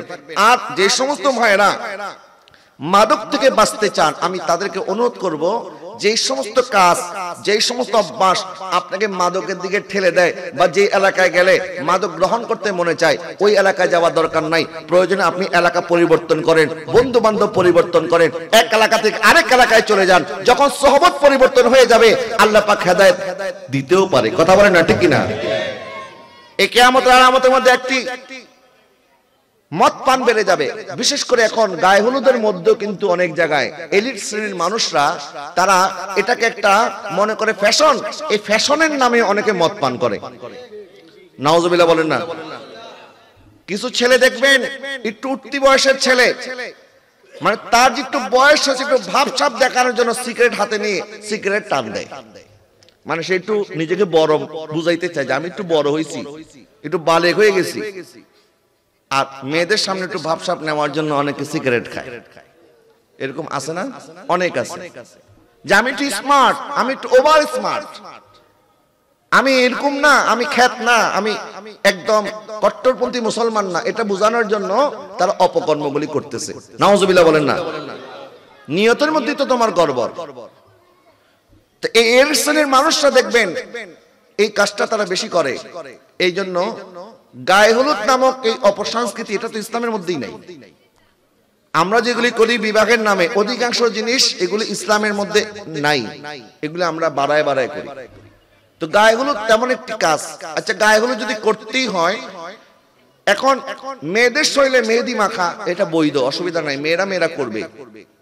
কিন্তু কোন পুরুষ মানুষ তার জন্য তো সাজুগুজু করা ঠিক না। কারণ সাজগোজ করা, মেকআপ করা এগুলি নারীদের ভূষণ। আজকাল অনেক জেন্টস পার্লার হয়েছে, মেয়েদের মতো পার্লার। সেখানে গিয়ে তারা ঘন্টার পর ঘন্টা সাজে গুজে একেবারে আসে। এগুলি ছেলেদের জন্য না বাবা, এগুলি হচ্ছে মেয়েদের জন্য। এগুলি কাদের জন্য? মেয়েদের জন্য। মেয়েরা সাজবে এবং মেয়েরা অলংকার পরবে, স্বর্ণ পরবে, গহনা পরবে এবং এই সৌন্দর্য তারা প্রকাশ করবে তার স্বামীর কাছে। বলেন কার কাছে? স্বামীর কাছে। কিন্তু এখন মেয়েটাকে আপনারা আইনা স্টেজের মধ্যে স্ট্যাচু হিসেবে বসায় দেন, মনে হয় যে সবাই তাকে দেখার জন্য গেছে। সেখানে নারী পুরুষের কোনো ভেদাভেদ নাই, এটা ইসলামের মধ্যে নাই। কথা বলেন না ঠিক কিনা? এগুলি করা যাবে না। এরপরে নবী ইরশাদ করতেছেন ওয়ায়াকিল্লার রিজালু ওয়ায়াকসুরান নিসা, কিয়ামতের পূর্বে নারীদের সংখ্যা বেড়ে যাবে, পুরুষের সংখ্যা কমে যাবে। হাত্তা ইয়াকুনা লিখামসিনা মারআতা, এমন কি তখন 50 জন নারীর বিপরীতে কাইয়িমুল ওয়াহিদ, তখন একজন পুরুষ থাকবে। নাউজুবিল্লাহ বলেন না। এই জন্য ইসলামে যে একজন পুরুষকে একাধিক বিবাহ করার অনুমতি দেওয়া হয়েছে কেন? কারণ কিয়ামতের পূর্বে আস্তে আস্তে নারীদের সংখ্যা বাড়তে থাকবে। তখন এই নারীদের অভিভাবকত্ব নেওয়ার জন্য, নারীদের দায়িত্ব নেওয়ার জন্য একজন পুরুষ মানুষের দরকার আছে না নাই? এই একজন পুরুষ মানুষ সেই জন্য সঠিকভাবে হালাল ভাবে এই নারীদের দায়িত্ব নিতে পারে। এই জন্য ইসলাম একজন পুরুষকে সর্বোচ্চ কয়টা বিবাহের অনুমতি দিয়েছে? 4টা। তবে যারা স্ত্রীর হক আদায় করতে পারবে না, যদি স্ত্রী হক আদায় করতে না পারে এমন পুরুষের জন্য বিবাহ করাই জায়েজ নাই। বলেন এমন পুরুষজন বিবাহ করা জায়েজ নাই। আমরা অনেক ফোন পেয়ে থাকি। ইভেন আজকেও আমাকে এক বোন ফোন করে বলতেছে, হুজুর আমার স্বামী, আমার একটা ছোট্ট বাচ্চা ক্লাস 5-এ পড়ে, আর 1.5 বছর একটা বাচ্চা এবং আমি তার স্ত্রী, আমাদের 3 জনকে রেখে 3 মাস ধরে নিরুদ্দেশ হয়ে গেছে, কোনো খবর নাই। এখন আমরা চলতে পারতেছি না, খাবারের পয়সা নাই, লজ্জার কারণে ভিক্ষাও করতে পারতেছি না। এরকম অনেক অভিযোগ আমাদের কাছে আসে। তো আপনাকে কে বলেছে একটা মেয়ের জীবন নষ্ট করার জন্য? এই 2টা ছেলে জিম্মাদারি পালন করতে না পারলে কি দরকার ছিল তার জীবনটা নষ্ট করা? যেই ছেলে, যেই পুরুষ তার স্ত্রীর হক আদায় করতে পারবে না, স্ত্রীর অধিকার আদায় করতে পারবে না, ওই পুরুষের জন্য বিবাহ করা জায়েজ নাই। কথা বলেন না ঠিক কিনা? এরপর নবীজি সাল্লাল্লাহু আলাইহি ওয়াসাল্লাম আরো ইরশাদ করেছেন কিয়ামতের পূর্বে আরো অনেক ধরনের আলামত দেখা যাবে। এর মধ্যে কিছু আলামত হচ্ছে এরকম, যখন ইজাত তাকিজাল ফাইউল দাউলান ওয়াল আমানাতু মাগনামান ওয়াজ যাকাতু মাগনামান, যখন কিয়ামতের পূর্বে মানুষ গনিমতের মাল আত্মসাৎ করবে, দেশের মাল নষ্ট করবে, দেশের মাল আত্মসাৎ করবে। আমাদের অধিকাংশ সরকারি কর্মকর্তারা এরা অফিস না করে বেতন নেয়। আমি কাউকে ছোট করে বলতেছি না, আমি নিজেও কয়েকদিন সরকারি দপ্তরে একটু আমার আসা যাওয়া আছে। আমি যখন অফিসে যাই সেখানে দেখি অফিসার নাই। বলে কেন নাই? বলে স্যার চলে গেছে। অথচ একটা বেসরকারি অফিসে যদি আপনি যান সকাল 8টা থেকে বিকাল 5টা পর্যন্ত আপনি ওই অফিসারদেরকে পাবেন। এখন তারা অফিস করে আর সরকারি বেতনদারীরা অফিস করে না, কারণ এগুলো তো জনগণের পয়সা, এদের কোনো মায়া দয়া নাই, যা খুশি তা করতেছে। আমরা কয়েকদিন আগে শুনলাম একটা বালিশ কিনেছে, একটা বালিশের দাম নাকি কয়েক লক্ষ টাকা। নাউজুবিল্লাহ বলেন না। রূপপুর পারমাণবিক কেন্দ্রের মধ্যে দুর্নীতি এমন পর্যায়ে পৌঁছেছে, একটা বালিশ নিচতলা থেকে 7তলা 8তলা পর্যন্ত তুলতে নাকি কয়েক লক্ষ টাকা লেবার বিল দিতে হয়েছে একটা বালিশ প্রতি। নাউজুবিল্লাহ বলেন না। এইভাবে তারা দেশের সম্পদ মেরে দিচ্ছে। এরকম মানুষ আছে না নাই? এই যে দেশের সম্পদ তারা মারবে, এটাও কিয়ামতের আলামত। ওয়াল আমানাতু মাগনামান, যখন মানুষ কারো কাছে কোন টাকা ধার দিবে অথবা কোন মানুষ তার টাকাটা আরেকজনের কাছে আমানত রাখবে, তখন ওই লোকটা আমানতটা খেয়ানত করবে। নাউজুবিল্লাহ বলেন না। এরপরে মানুষ যাকাতকে জরিমানা মনে করবে, যাকাত তারা সঠিকভাবে আদায় করবে না। আমাদের বাংলাদেশের মধ্যে 18 কোটি মুসলমানের মধ্যে কয়েক লক্ষ মানুষ কোটি কোটি টাকার সম্পদের মালিক, কয়েক লক্ষ মানুষ, কয়েক হাজার মানুষ হাজার কোটি টাকার মালিক এরকমও আছে। তারা যদি সঠিকভাবে যাকাত দিত, বাংলাদেশের মধ্যে গরিব মানুষ বলতে কোনো মানুষ থাকতো না। কথা বলে না, ঠিক কিনা? কিন্তু মানুষ দেয় না কেন? মনে করে এটা তো আমার টাকা, আমি কামাই করেছি, আর তোমার টাকা নয়, বরং আমার আল্লাহ তোমাকে আমানত দিয়েছে, এই আমানতের হিসাব কিয়ামতের ময়দানে তোমাকে দিতে হবে। এই গরিব মানুষের টাকা কে যদি নিজে খায়, সন্তানদেরকে খাওয়ায়, যাকাতের টাকা নিজে খাওয়া, নিজের সন্তানদেরকে খাওয়ানো জায়েজ নাই। কথা বলে না, ঠিক না? এবং তারা কোটি কোটি টাকা ব্যাংকে রেখে দেয়, নিজে তখন ভোগ করেও মরতে পারে না। ব্যাংকের টাকা ব্যাংকে পড়ে থাকে, নিজেও খাইতে পারে না, আর মানুষকে তার গরিবের হক তারা আদায় করে না। আল্লাহ পাক দুনিয়ার মধ্যে এরকম অনেক শাস্তি তাদেরকে দিবে, আর কিয়ামতের ময়দানে এই যাকাতের মালটা একটা সাপ হয়ে যাবে, আর সাপ হয়ে তার মাথার মধ্যে দংশন করতে থাকবে। সে জিজ্ঞাসা করবে তুমি কে? বলবে আমি হচ্ছি তোমার দুনিয়ার ওই সম্পদ যে যাকাত তোমার উপরে ফরজ করা হয়েছিল, তুমি যাকাত দাও নাই, আমি হচ্ছি তোমার সেই যাকাতের পয়সা। যারা বলেন না নাউজুবিল্লাহ। এই জন্য যাকাতকে আদায় করতে হবে। কিয়ামতের পূর্বে যাকাত আদায় বন্ধ হয়ে যাবে। কত ইলমা লিগাইরিদ দ্বীন, মানুষ দ্বীনহীন শিক্ষা অর্জন করবে। মানুষকে যা শিখানো হবে দ্বীন শিখানো হবে না, দ্বীন থেকে মানুষকে বিমুখ করে দেওয়া হবে। নাউজুবিল্লাহ বলেন। বর্তমান সময়ে এটার সাথে একদম 100% মিলে গেছে কথাটা। কথা বলেন না, ঠিক না? আজকে দেখেন ক্লাস 1 এর একটা বইয়ের মধ্যে গত বছর ছিল, টিচার রুমে ঢুকছে, টিচারকে সবাই সালাম দিচ্ছে, আসসালামু আলাইকুম। টিচার জবাব দিচ্ছে ওয়া আলাইকুম আসসালাম। আর এখন তার ওই জায়গার মধ্যে ঢুকাই দিছে হ্যালো গুড মর্নিং। জোরে বলেন না নাউজুবিল্লাহ। আচ্ছা গুড মর্নিং বলেন, শুভ সকাল বলেন, কোনো অসুবিধা নাই, প্রথমে আগে সালামটা দেন, অসুবিধা কি? আগে সালাম দিয়ে কথা শুরু করেন। আসসালামু আলাইকুম এই কথাটা আপনাদের এত খারাপ লাগলো কেন? এই কথাটাকে বই থেকে তুলে দিতে হবে কেন? এমন কি আমি স্কুলের কথা বলতেছি না, মাদ্রাসার বইয়ের মধ্যে যে ঢোল, তবলা, হারমোনিয়াম এইগুলির ছবি দিয়ে তারা একটা বই, শিল্প ও সংস্কৃতি না শিক্ষা ও সংস্কৃতি একটা বই আছে 6ষ্ঠ শ্রেণী 7ম শ্রেণীর মধ্যে। এই বইয়ের কভার পেজে আপনি দেখবেন হারমোনিয়ামের ছবি, তবলার ছবি। আচ্ছা বলেন মাদ্রাসার মধ্যে কি কেউ গান শেখার জন্য যায়? মাদ্রাসার মধ্যে তো আরবি শেখার জন্য যায়, দ্বীন শেখার জন্য যায়, ইসলাম শেখার জন্য যায়। ইভেন একটা স্কুলেও কেউ গান শেখার জন্য যায় না। গান শেখার জন্য আলাদা গানের স্কুল আছে না নাই? গান শিখবে, তবলা শিখবে, নাচ শিখবে, হারমোনিয়াম শিখবে, যা খুশি তা শিখবে। এটার জন্য আলাদা প্রতিষ্ঠান আছে। আমার বাচ্চাকে তো আমি গান শেখার জন্য স্কুলে পাঠাই নাই, আমার টাকা দিয়ে আমি আমার সন্তানকে স্কুলে পাঠিয়েছি গান শেখার জন্য না, তাকে সঠিকভাবে দিন শেখানোর জন্য, আদর্শ মানুষ গড়ে তোলার জন্য, শিক্ষিত করার জন্য। কথা বলে না ঠিক কিনা? কিন্তু আজকে দেখেন আমাদের শিক্ষা ব্যবস্থাকে একদম ধ্বংস করে দিচ্ছে। এবং এগুলি যারা করতেছে মনে রাখবেন সব কিছুরই একটা শেষ আছে। কথা বলে না ঠিক কিনা? আল্লাহ পাক সহ্য করেন, কিন্তু আল্লাহ যখন পাকড়াও করেন তখন কিন্তু ছাড় দেন না। ইন্না বাতশা রাব্বিকা লাশাদীদ, আল্লাহর পাকড়াও বড়ই কঠিন। আল্লাহ পাক নমরুদকে ক্ষমতা দিয়েছিল, নমরুদ আল্লাহর দুশমন ছিল। এই দুশমনকে আল্লাহ পাক রাজত্ব দিয়েছিল, 400 বছর পৃথিবী শাসন করেছে। শেষমেশ হযরত ইব্রাহিম আলাইহিস সালামকে দিয়ে আল্লাহ পাক নমরুদকে মারে নাই, মেরেছে একটা ল্যাংড়া মশা দিয়া। কথা বলেন না ঠিক কিনা? কারণ এই নমরুদকে মারার জন্য যদি ইব্রাহিম আলাইহিস সালামের তলোয়ার উঠে, তাইলে এটা তো নমরুদের মর্যাদা আরো বেড়ে যাবে। কারণ মশা মারার জন্য কামান দাগানোর কোনো দরকার আছে নি? নাই। আল্লাহ পাক এই জন্য নমরুদকে মারার জন্য ইব্রাহিম খলিলুল্লাহর তলোয়ারকে ব্যবহার করেন নাই, ব্যবহার করেছেন একটা ল্যাংড়া মশাকে। এই ল্যাংড়া মশা নমরুদের নাকে দিয়ে ঢুকেছে, মাথার মধ্যে গিয়ে কামড়ানো শুরু করেছে।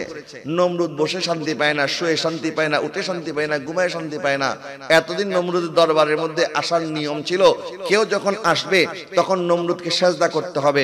আর এখন নিয়ম পাল্টায় গেছে, কারণ নমরুদের কিচ্ছু ভালো লাগে না। কেউ যখন জুতা দিয়ে বাড়ি মারে তখন নমরুদের ভালো লাগে। এই জন্য নমরুদ নিয়ম করে দিয়েছে, আমার কাছে কেউ যখন আসবে দেখা করার জন্য, প্রথমে তাকে আমাকে একটা জুতার বাড়ি মারতে হবে।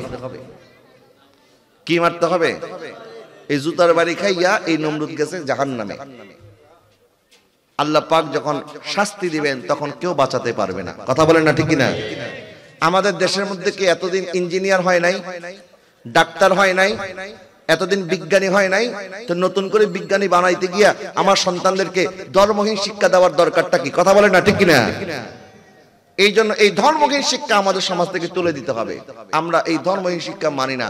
আমরা চাই আমাদের সন্তানদেরকে দিন শেখানো হোক, ধর্ম শেখানো হোক, আদব শেখানো হোক, আখলাক শেখানো হোক, আমার নবীর সুন্নাত শেখানো হোক। কথা বলে না ঠিক কিনা? এরপরে নবী যে ইরশাদ করতেছেন, ওয়া আতা আর রাজুল ইমরাতাহু ওয়া আক্কা উম্মাহু, এবং এমন সময় আসবে যখন একজন ছেলে তার মার অবাধ্যতা করবে কিন্তু তার স্ত্রীকে খুশি করবে, স্ত্রীর ইচ্ছা মাফিক জীবন যাপন করবে, স্ত্রী যা বলবে তা শুনবে, মার কথা শুনবে না, মাকে কষ্ট দিবে। জোরে বলেন না নাউজুবিল্লাহ। অনেক ছেলে এরকম আছে, স্ত্রী আইসা আপনাকে বলল, জানো আজকে তোমার মা ঘরের মধ্যে এই কাজটা করছে, বাস এখন আপনি আর মাকেও জিজ্ঞাসা করলেন না। আর মাকে জিজ্ঞাসা করবেন কি? মাকে জিজ্ঞাসা করার এই অনুমতি তো আপনার নাই, বরং মা যেটা বলবে সন্তান হিসাবে দায়িত্ব সেটাই আপনাকে মেনে নেওয়া। কথা বলে না ঠিক কিনা? মা যদি একটা অন্যায় কথাও বলে, মাকে কি বিচার করার ক্ষমতা সন্তানের আছে? তখন আপনাকে ধৈর্য ধারণ করতে হবে। মার মুখে মুখে তর্ক করা যাবে না, মা শরীফ বেয়াদবি করা যাবে না। কিন্তু অনেক সন্তান আছে আজকে স্ত্রীর প্রেমে এমন ভাবে দেওয়ানা হয়ে গেছে, স্ত্রীর মা বাবার খবর নেয়, নিজের মা বাবার খবর নেয় না। এরপরে নবী যে ইরশাদ করতেছেন, এরপরে ওয়া আদনা সাদিকাহু ওয়া আকসা আবাহু, তখন ছেলেরা বন্ধুদেরকে খুশি করবে, বাবার কথা মানবে না। বাবা যদি বলে আমার ছেলে আমার জন্য একটা ওষুধ নিয়ে আসো, বলবে রাত বাজে 10টা, এখন ওষুধ আনবো কেন, কালকে সকালে আইনা দি মনে। আর 11টা বাজে বন্ধু যদি ফোন করে কয় দোস্ত তাড়াতাড়ি আয়, তখন সাথে সাথে ঘর থেকে বের হয়ে যায়। আছে না না এরকম?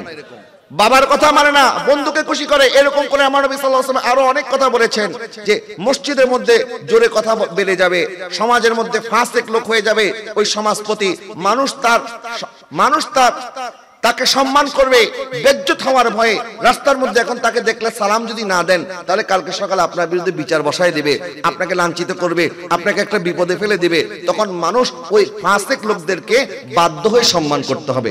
নাউজুবিল্লাহ বলেন না। এরপরে নবী ইরশাদ করতেছেন, তখন গান বাজনা বেড়ে যাবে, তখন নাচনে ওয়ালিদের ডিমান্ড বেড়ে যাবে, যারা গান বাজনা করবে মানুষ তাদেরকে সেলিব্রিটি মনে করবে। এইভাবে যখন একটার পর একটা মানুষ গুনার মধ্যে লিপ্ত হয়ে যাবে, তখন আল্লাহ সুবহানাহু ওয়া তাআলা আসমান থেকে এমন ভাবে গজব নাজিল করবেন, রিহাল হামরা ওয়া জালজালাতান ওয়া খাসফান ওয়া মাসখান ওয়া কাসফান ওয়া আয়াতিন তাতাবাউ কানিজামিন বারিন কুতিয়া সিলকুহু ফাতাতাবা।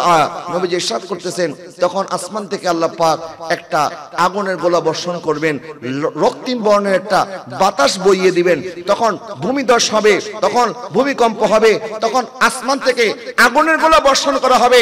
এমন ভাবে আল্লাহ আযাব দিবেন, একটা পুতির মালা যখন ছিঁড়ে যায়, একটা তসবির দানা যখন ছিঁড়ে যায়, তসবির দানা ছিঁড়ে গেলে এই তসবির দানাগুলি একটার পর একটা যেভাবে পড়তে থাকে, আল্লাহর পক্ষ থেকে একটার পর একটা আযাব আসতে থাকবে। জোরে বলেন না নাউজুবিল্লাহ। এই যে ঘন ঘন ভূমিকম্প হচ্ছে, গত 2 বছর আগে মহামারী চলে গেল, এরকম আরো ভয়াবহ আযাব অপেক্ষা করতেছে। কারণ আমরা দিনে দিনে এই সমস্ত কাজ করতেছি। এই সমস্ত কাজ যখন সমাজে বেড়ে যাবে, তখন বুঝতে হবে আল্লাহর আযাব আর বেশি দূরে বাকি নাই। নাউজুবিল্লাহ বলেন না। এই জন্য আমি আপনাদেরকে অনুরোধ করব, বাবা সময় অনেক হয়ে গেছে। এরকম কিয়ামতের অসংখ্য আলামত বলতে গেলে রাতের পর রাত চলে যাবে, শেষ হবে না। আমরা কিয়ামতের খুবই সন্নিকটে, আমরা খুবই কাছাকাছি। সুতরাং কিয়ামতের পূর্বে আমাদের হাতে এখনো সময় আছে, এখনো তওবা করে আল্লাহর দরবারে যদি আমরা যাইতে পারি, আমাদের মৃত্যুটা যদি ঈমানের উপরে হয়, হয়তোবা আল্লাহ আমাদেরকে ক্ষমা করে দিবে। কিন্তু এই কিয়ামতের এই সময়, এই কিয়ামতের পূর্বের এই মুহূর্ত, ফিতনার এই জামানায় ঈমান রক্ষা করাটা নবী ইরশাদ করেছেন, হাতের মধ্যে জ্বলন্ত আঙ্গার নেওয়াটা যতটা কঠিন হবে, ঈমানদারের ঈমান রক্ষা করাটা তার চেয়ে বেশি কঠিন হবে। নাউজুবিল্লাহ বলেন। বর্তমান সময় ঈমান রক্ষা করাটাও কিন্তু বাবা কঠিন। সেই জন্য বদসহবত ছেড়ে দেন, বন্ধু যাদেরকে বানাবেন নেককারদের সাথে বন্ধুত্ব করেন। এই বিভিন্ন ছেলেরা আছে, তারা কিশোর গ্যাং, উমুক গ্যাং, তুমুক গ্যাংয়ের সদস্য, এগুলি না হয়ে গাউসে কমিটির সদস্য হয়ে যান, নেককার সংগঠনের সদস্য হয়ে যান। যে সংগঠন দুনিয়াতেও কাজে আসবে, আখিরাতেও কাজে আসবে। কথা বলেন না, ঠিক কিনা? যে গাউসে পাক আব্দুল কাদের জিলানীর নামে গাউসে কমিটি, আপনারা দেখেছেন করোনার মধ্যে গাউসে কমিটি ভাইরা বসেছিল না, তারা কিন্তু মানুষের দুয়ারে দুয়ারে গিয়েছে। বিএমডিপির মধ্যে যখন আগুন লেগেছে, বিএমডিপির মধ্যে তারা আগুন তোয়াক্কা করে নাই, সেখানে ঝাঁপিয়ে পড়েছে, সেখান থেকে প্রায় 29টা লাশ উদ্ধার করেছে। আলহামদুলিল্লাহ বলেন।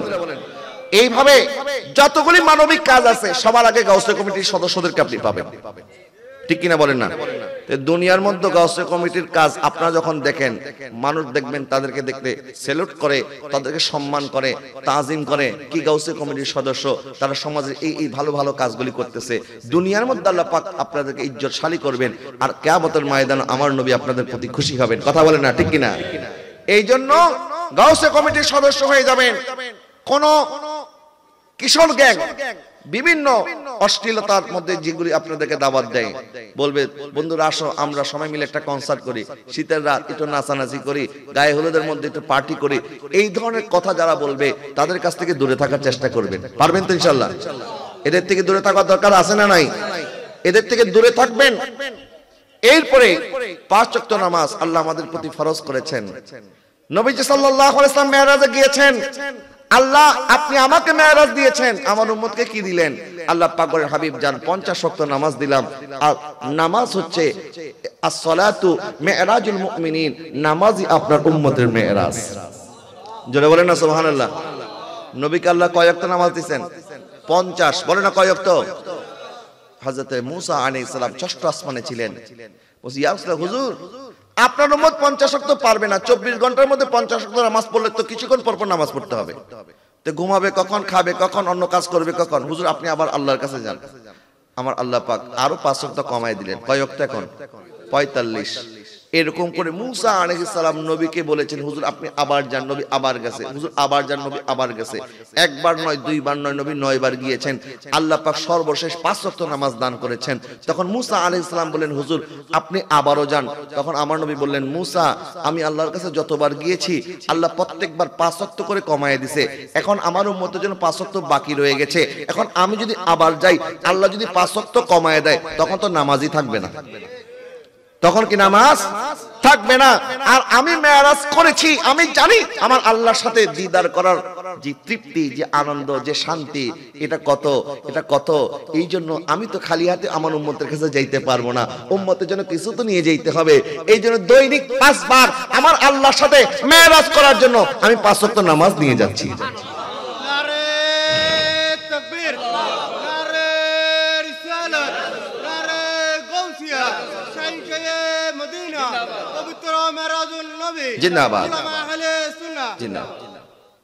এবং আমার নবীজি যখন 5 ওয়াক্ত নামাজ নিয়ে আসতেছেন, আল্লাহ সুবহানাহু ওয়া তাআলা হাবিব আমি দিয়েছিলাম 50, নিয়ে যাচ্ছেন 5। আল্লাহর বিধানে কোনো তাবদীল হবে না, পরিবর্তন হবে না। যদিও আপনার উম্মত নামাজ পড়বে 5 ওয়াক্ত, আমি আল্লাহ সওয়াব দেব 50 ওয়াক্তের। আমাদেরকে আল্লাহ পাক সওয়াব দেয় কয় ওয়াক্তের? 50 ওয়াক্তের সওয়াব আমরা পেয়ে যাচ্ছি 5 ওয়াক্ত নামাজ পড়ার মাধ্যমে। সুতরাং আমি অনুরোধ করব আমার ভাইরা, আপনি যতই ব্যস্ত থাকেন, যতই আপনার হাতে কাজ থাকুক না কেন, নামাজকে 1 নম্বরে রাখবেন। কারণ নামাজ এটা আল্লাহর সাথে আমাদের কানেকশন, আল্লাহর সাথে আমাদের দিদার, আল্লাহর সাথে আমাদের সম্পর্ক স্থাপন করার একটা মাধ্যম। যখন কবরে চলে যাব তখন চেষ্টা করবেন নামাজ পড়তে পারবেন না, হাসরের ময়দানে নামাজ পড়তে পারবেন না। এমনকি আমার নবী ইরশাদ করেছেন, জান্নাতে যাওয়ার পরেও জান্নাতের একটা আফসোস করবে। জান্নাতের মধ্যে আফসোস করার তো কোনো দরকার নাই, কারণ সেখানে চাওয়ার আগেই আল্লাহ আপনাকে দান করে দিবে। জান্নাত এত সুন্দর, আমার নবী যে ইরশাদ করেছেন, জান্নাতের সৌন্দর্য কোন চোখ কল্পনা করতে পারে নাই, কোন কান কোনদিন শুনে নাই, কোন চোখ কোনদিন দেখে নাই, অন্তর কোনদিন জান্নাতের সৌন্দর্য কল্পনা করতে পারবে না। জান্নাত এত সুন্দর, জান্নাতের মধ্যে আফসোস করার কোনো কথাই আসে না। ইয়া রাসূলুল্লাহ, জান্নাতের মধ্যে মানুষ কেন আফসোস করবে? তখন তারা জান্নাতে যাওয়ার পরে বলবে, আল্লাহ দুনিয়ার মধ্যে যে সামান্য ইবাদত করেছিলাম, এই ইবাদতের বিনিময়ে জান্নাতের এত নিয়ামত দান করেছেন। দুনিয়ার মধ্যে যদি আরো বেশি ইবাদত করতে পারতাম তাহলে আরো বেশি ভালো লাগতো। জান্নাতীরা তখন কি আফসোস করবে? দুনিয়াতে এসে ইবাদত করার আফসোস করবে। কিন্তু দুনিয়াতে আর আসার কোনো সুযোগ আছে বাবা? নাই। এই জন্য এখনো সুস্থ আছেন, এখনো সহি সালামত আছেন। আমি বলতেছিলাম, আমি গতকালকে যে খালুর মৃত্যুর কথা বললাম, আজকে জানাজা পড়ে আসলাম। এই গত সপ্তাহে আমি শুনলাম তিনি হঠাৎ স্ট্রোক করেছেন। আর স্ট্রোক করলে শরীরের কোথাও না কোথাও এটা একটা আঘাত লাগে, ধাক্কা লাগে। ওনার আঘাতটা লেগেছিল হার্টে। উনি কথা বলতে পারতেছিলেন না, কিচ্ছু করতে পারতেছিলেন না। আমি কয়েকদিন আগে এখানে আরেকটা মাহফিল আসলাম, ওই ঘরের সাহেবে দাওয়াত যিনি, ইনিও আমি আসার আগের দিন স্ট্রোক করেছে। বলে তার স্ট্রোকটা হয়েছে তার গলার মধ্যে, মানে গলা থেকে কোনো আওয়াজ বের হচ্ছে না, এখন কথা বলতে পারতেছেন। তো এই যে এখনো যে আপনি সুস্থ আছেন বাবা, এটার চেয়ে বড় কোনো নিয়ামত আছে? এখন একটা মানুষ স্ট্রোক করে হঠাৎ করে দেখবেন এখন সুস্থ, এখন আর সে কোনো কথা বলতে পারতেছে না, এখন তাকে বাথরুমে নেওয়ার জন্য মানুষের প্রয়োজন হচ্ছে, এখন তার ক্যাথেটার লাগায় দেওয়া হচ্ছে, প্রস্রাব পায়খানা বিস্তার মধ্যে করতেছে। তখন তো মানুষ আল্লাহকে এই কথা বলে, আল্লাহ এই দুনিয়ার এই বেজ্জতি জিন্দেগি আর দরকার নাই, আমাকে তাড়াতাড়ি মৃত্যু দিয়ে দাও, আমার দুনিয়ার কষ্ট আর ভালো লাগে না। কথা বলে না ঠিক কিনা? তো ওই দিন আসার আগে এখন এই সময়কে, এই সুস্থতাকে গনিমত মনে করা দরকার আছে না নাই? এই সুস্থতাকে কাজে লাগানো দরকার আছে না নাই? এবং এই রজব মাস নামাজ ফরজ হওয়ার মাস, রজব মাসের মেরাজুন নবীর এই রাত নামাজ ফরজ হওয়ার রাত। কথা বলে না ঠিক কিনা? তো এই মাসেই তো আমরা বেশি বেশি করে নামাজ পড়া দরকার, এবং এই মাস থেকে ওয়াদা করতে হবে, আল্লাহ জীবনে অতীতে অনেক নামাজ কাজা হয়ে গেছে, ইচ্ছায় করেছি অনিচ্ছায় করেছি, আল্লাহ তুমি রহমানুর রহিম, তুমি চাইলে ক্ষমা করে দিতে পারো, আর জীবনে নামাজ কাজা করব না। আমরা নিয়ত করতে দেরি করব, আল্লাহ আমাদেরকে হেদায়েত দিতে দেরি করবে না। আল্লাহ পাক ওয়াদা করেছেন, বান্দা আমার দিকে যদি 1 হাত পরিমাণ আসে, আমি তার দিকে 10 হাত আসি। আমার বান্দা যদি আমার দিকে 1 গজ আসে, আমি 10 গজ আসি। আমার বান্দা যদি আমার দিকে হেঁটে হেঁটে আসে, আমি আল্লাহ দৌড়ায় দৌড়ায় আসি। জোরে বলেন না সুবহানাল্লাহ। একজন মা যখন সন্তানকে ঘর থেকে বের করে দিয়েছে, কিন্তু মাও কিন্তু সন্তান অপেক্ষায় থাকে, দেখি আমার সন্তানটা আবার ফিরে আসে কিনা। মা যেভাবে সন্তানের জন্য অপেক্ষায় থাকে, আমার আল্লাহ তার বান্দার অপেক্ষায় আছে। সুবহানাল্লাহ বলেন না? 70টা মার চাইতে আল্লাহ তার বান্দাকে বেশি মহব্বত করে। এই জন্য আজকে জুমার রাত, এই রাতেই তওবা করেন, হতে পারে আজকের এই মাহফিল আমাদের তকদিরে পরিবর্তন হয়ে যেতে পারে। হতে পারে আজকের এই মাহফিল আমাদের নাজাতের ওসিলা হয়ে যেতে পারে। কথা বলেন না ঠিক না? যদি আল্লাহর কাছে চাওয়ার মতো আমরা চাইতে পারি, ডাকার মতো ডাকতে পারি, আল্লাহ কখনো আমাদেরকে নিরাশ করবে না। আমি এই জন্য আমি সবাইকে অনুরোধ করব, আসুন আমরা 5 ওয়াক্ত নামাজ পড়ার ওয়াদা করি। এবং এই যে কিয়ামতের যে সমস্ত আলামতের কথা বলা হয়েছে, আমানতের খেয়ানত করা, জানা ব্যভিচার করা, এলেম উঠে যাওয়া, জাহালাত বেড়ে যাওয়া, মদ পান বেড়ে যাওয়া, এই সমস্ত গুনার কাজ আমরা যেন না করি। আমরা আল্লাহর সাথে আজকে ওয়াদা করব, আল্লাহ যা তুমি নিষেধ করেছো আমরা তা করব না, যা তুমি হুকুম করেছো আমরা পালন করব ইনশাআল্লাহ বলেন। এবং হযরত আব্দুল কাদের জিলানী রাদিয়াল্লাহু তাআলা আনহু একতা সংঘের ভাইদের ধন্যবাদ জানাই, মোবারকবাদ জানাই, যারা আজকের এই মাহফিল ইন্তজাম করেছেন, যারা টাকা পয়সা শ্রম বুদ্ধির মাধ্যমে খেদমত করেছেন। এবং আমি আবারও আমাদের মাইকের আওয়াজের কারণে যদি কারো কোনো ব্যাঘাত হয়ে থাকে, আমি মাহফিল কমিটির পক্ষ থেকে আমি আপনাদের কাছে ক্ষমা চেয়ে নিচ্ছি। কারণ আমি নিজে ব্যক্তিগতভাবে এগুলিকে পছন্দ করি না। মাইক শুধু লাগাবেন প্যান্ডেলের মানুষ শোনার জন্য, বাইরের মানুষকে এত টাকা খরচ করে এত জোর করে এদেরকে ওয়াজ শোনানোর কোনো দরকার নাই। যে চিনে সে কিনে, কথা একটা আছে না, যে চিনে সে কি কিনে, যার প্রয়োজন সে এখানে আসবে। তাকে শোনানোর জন্য এত সস্তা কেন আপনারা? এত সহুলত হওয়ার তো কোনো দরকার নাই। একবারে তার কানের মধ্যে আপনি ওয়াজ শোনায়া দিবেন, আবার শোনায় দিবেন, এত সহজ করা দরকার নাই। একটু কষ্ট করে শিখার দরকার আছে। যে পায়ে হেঁটে মাহফিল আসতে পারে না, তার তো আমার ঘরে বসায় বসায় ওয়াজ শোনানোর কোনো দরকার নেই। এই জন্য এই বিষয়গুলি আমি আপনাদেরকে বলেছি। আপনাদের কি কষ্ট লেগেছে বাবা? কারণ আমরা তো বিভিন্ন জায়গায় যাই, আমাদেরকে অনেকভাবে আমাদেরকে বলে, হুজুর এই যে আমার ছোট্ট বাচ্চাটা ঘুমাইতে পারে না ওয়াজের কারণে, আমার অসুস্থ মা বাবা ঘুমাইতে পারে না ওয়াজের কারণে, আমার ছেলেটা পরীক্ষা দিবে হুজুর এই ওয়াজের মাহফিলে আওয়াজের কারণে ডিস্টার্ব হয়। হ্যাঁ, এটা যেমন হয়, তাহলে যখন গান বাজনা হয়, গায়ে হলুদের মধ্যে নাচানাচি হয়, তখনও তো প্রতিবাদ করা দরকার। কথা বলেন না ঠিক না? নাহলে তো এটা ইনসাফ হবে না কথাটা। আজকে রাতে এখানে যদি মাহফিল না হতো, হয়তোবা গান হইতো, হয়তোবা কনসার্ট হইতো, কিন্তু এই কনসার্ট বন্ধ করে, গান বাজনা বন্ধ করে এই যে মাহফিলের ব্যবস্থা করেছে, এটা কি খারাপ করেছে না ভালো করেছে? আবার অনেক জায়গায় এই ভালো কাজেরও শত্রু অনেক অভাব নাই, ভালো কাজের পিছনে শয়তান লেগে যায়, ঠিক কিনা বলেন? এই জন্য আপনি আবার মনে করিয়েন না আমি মাহফিলের বিরুদ্ধে বলতেছি। মাহফিল দরকার, মাহফিলের বিকল্প নাই। মাহফিল করবেন এবং মানুষের কষ্ট যেন না হয় সেটাও চিন্তা করবেন।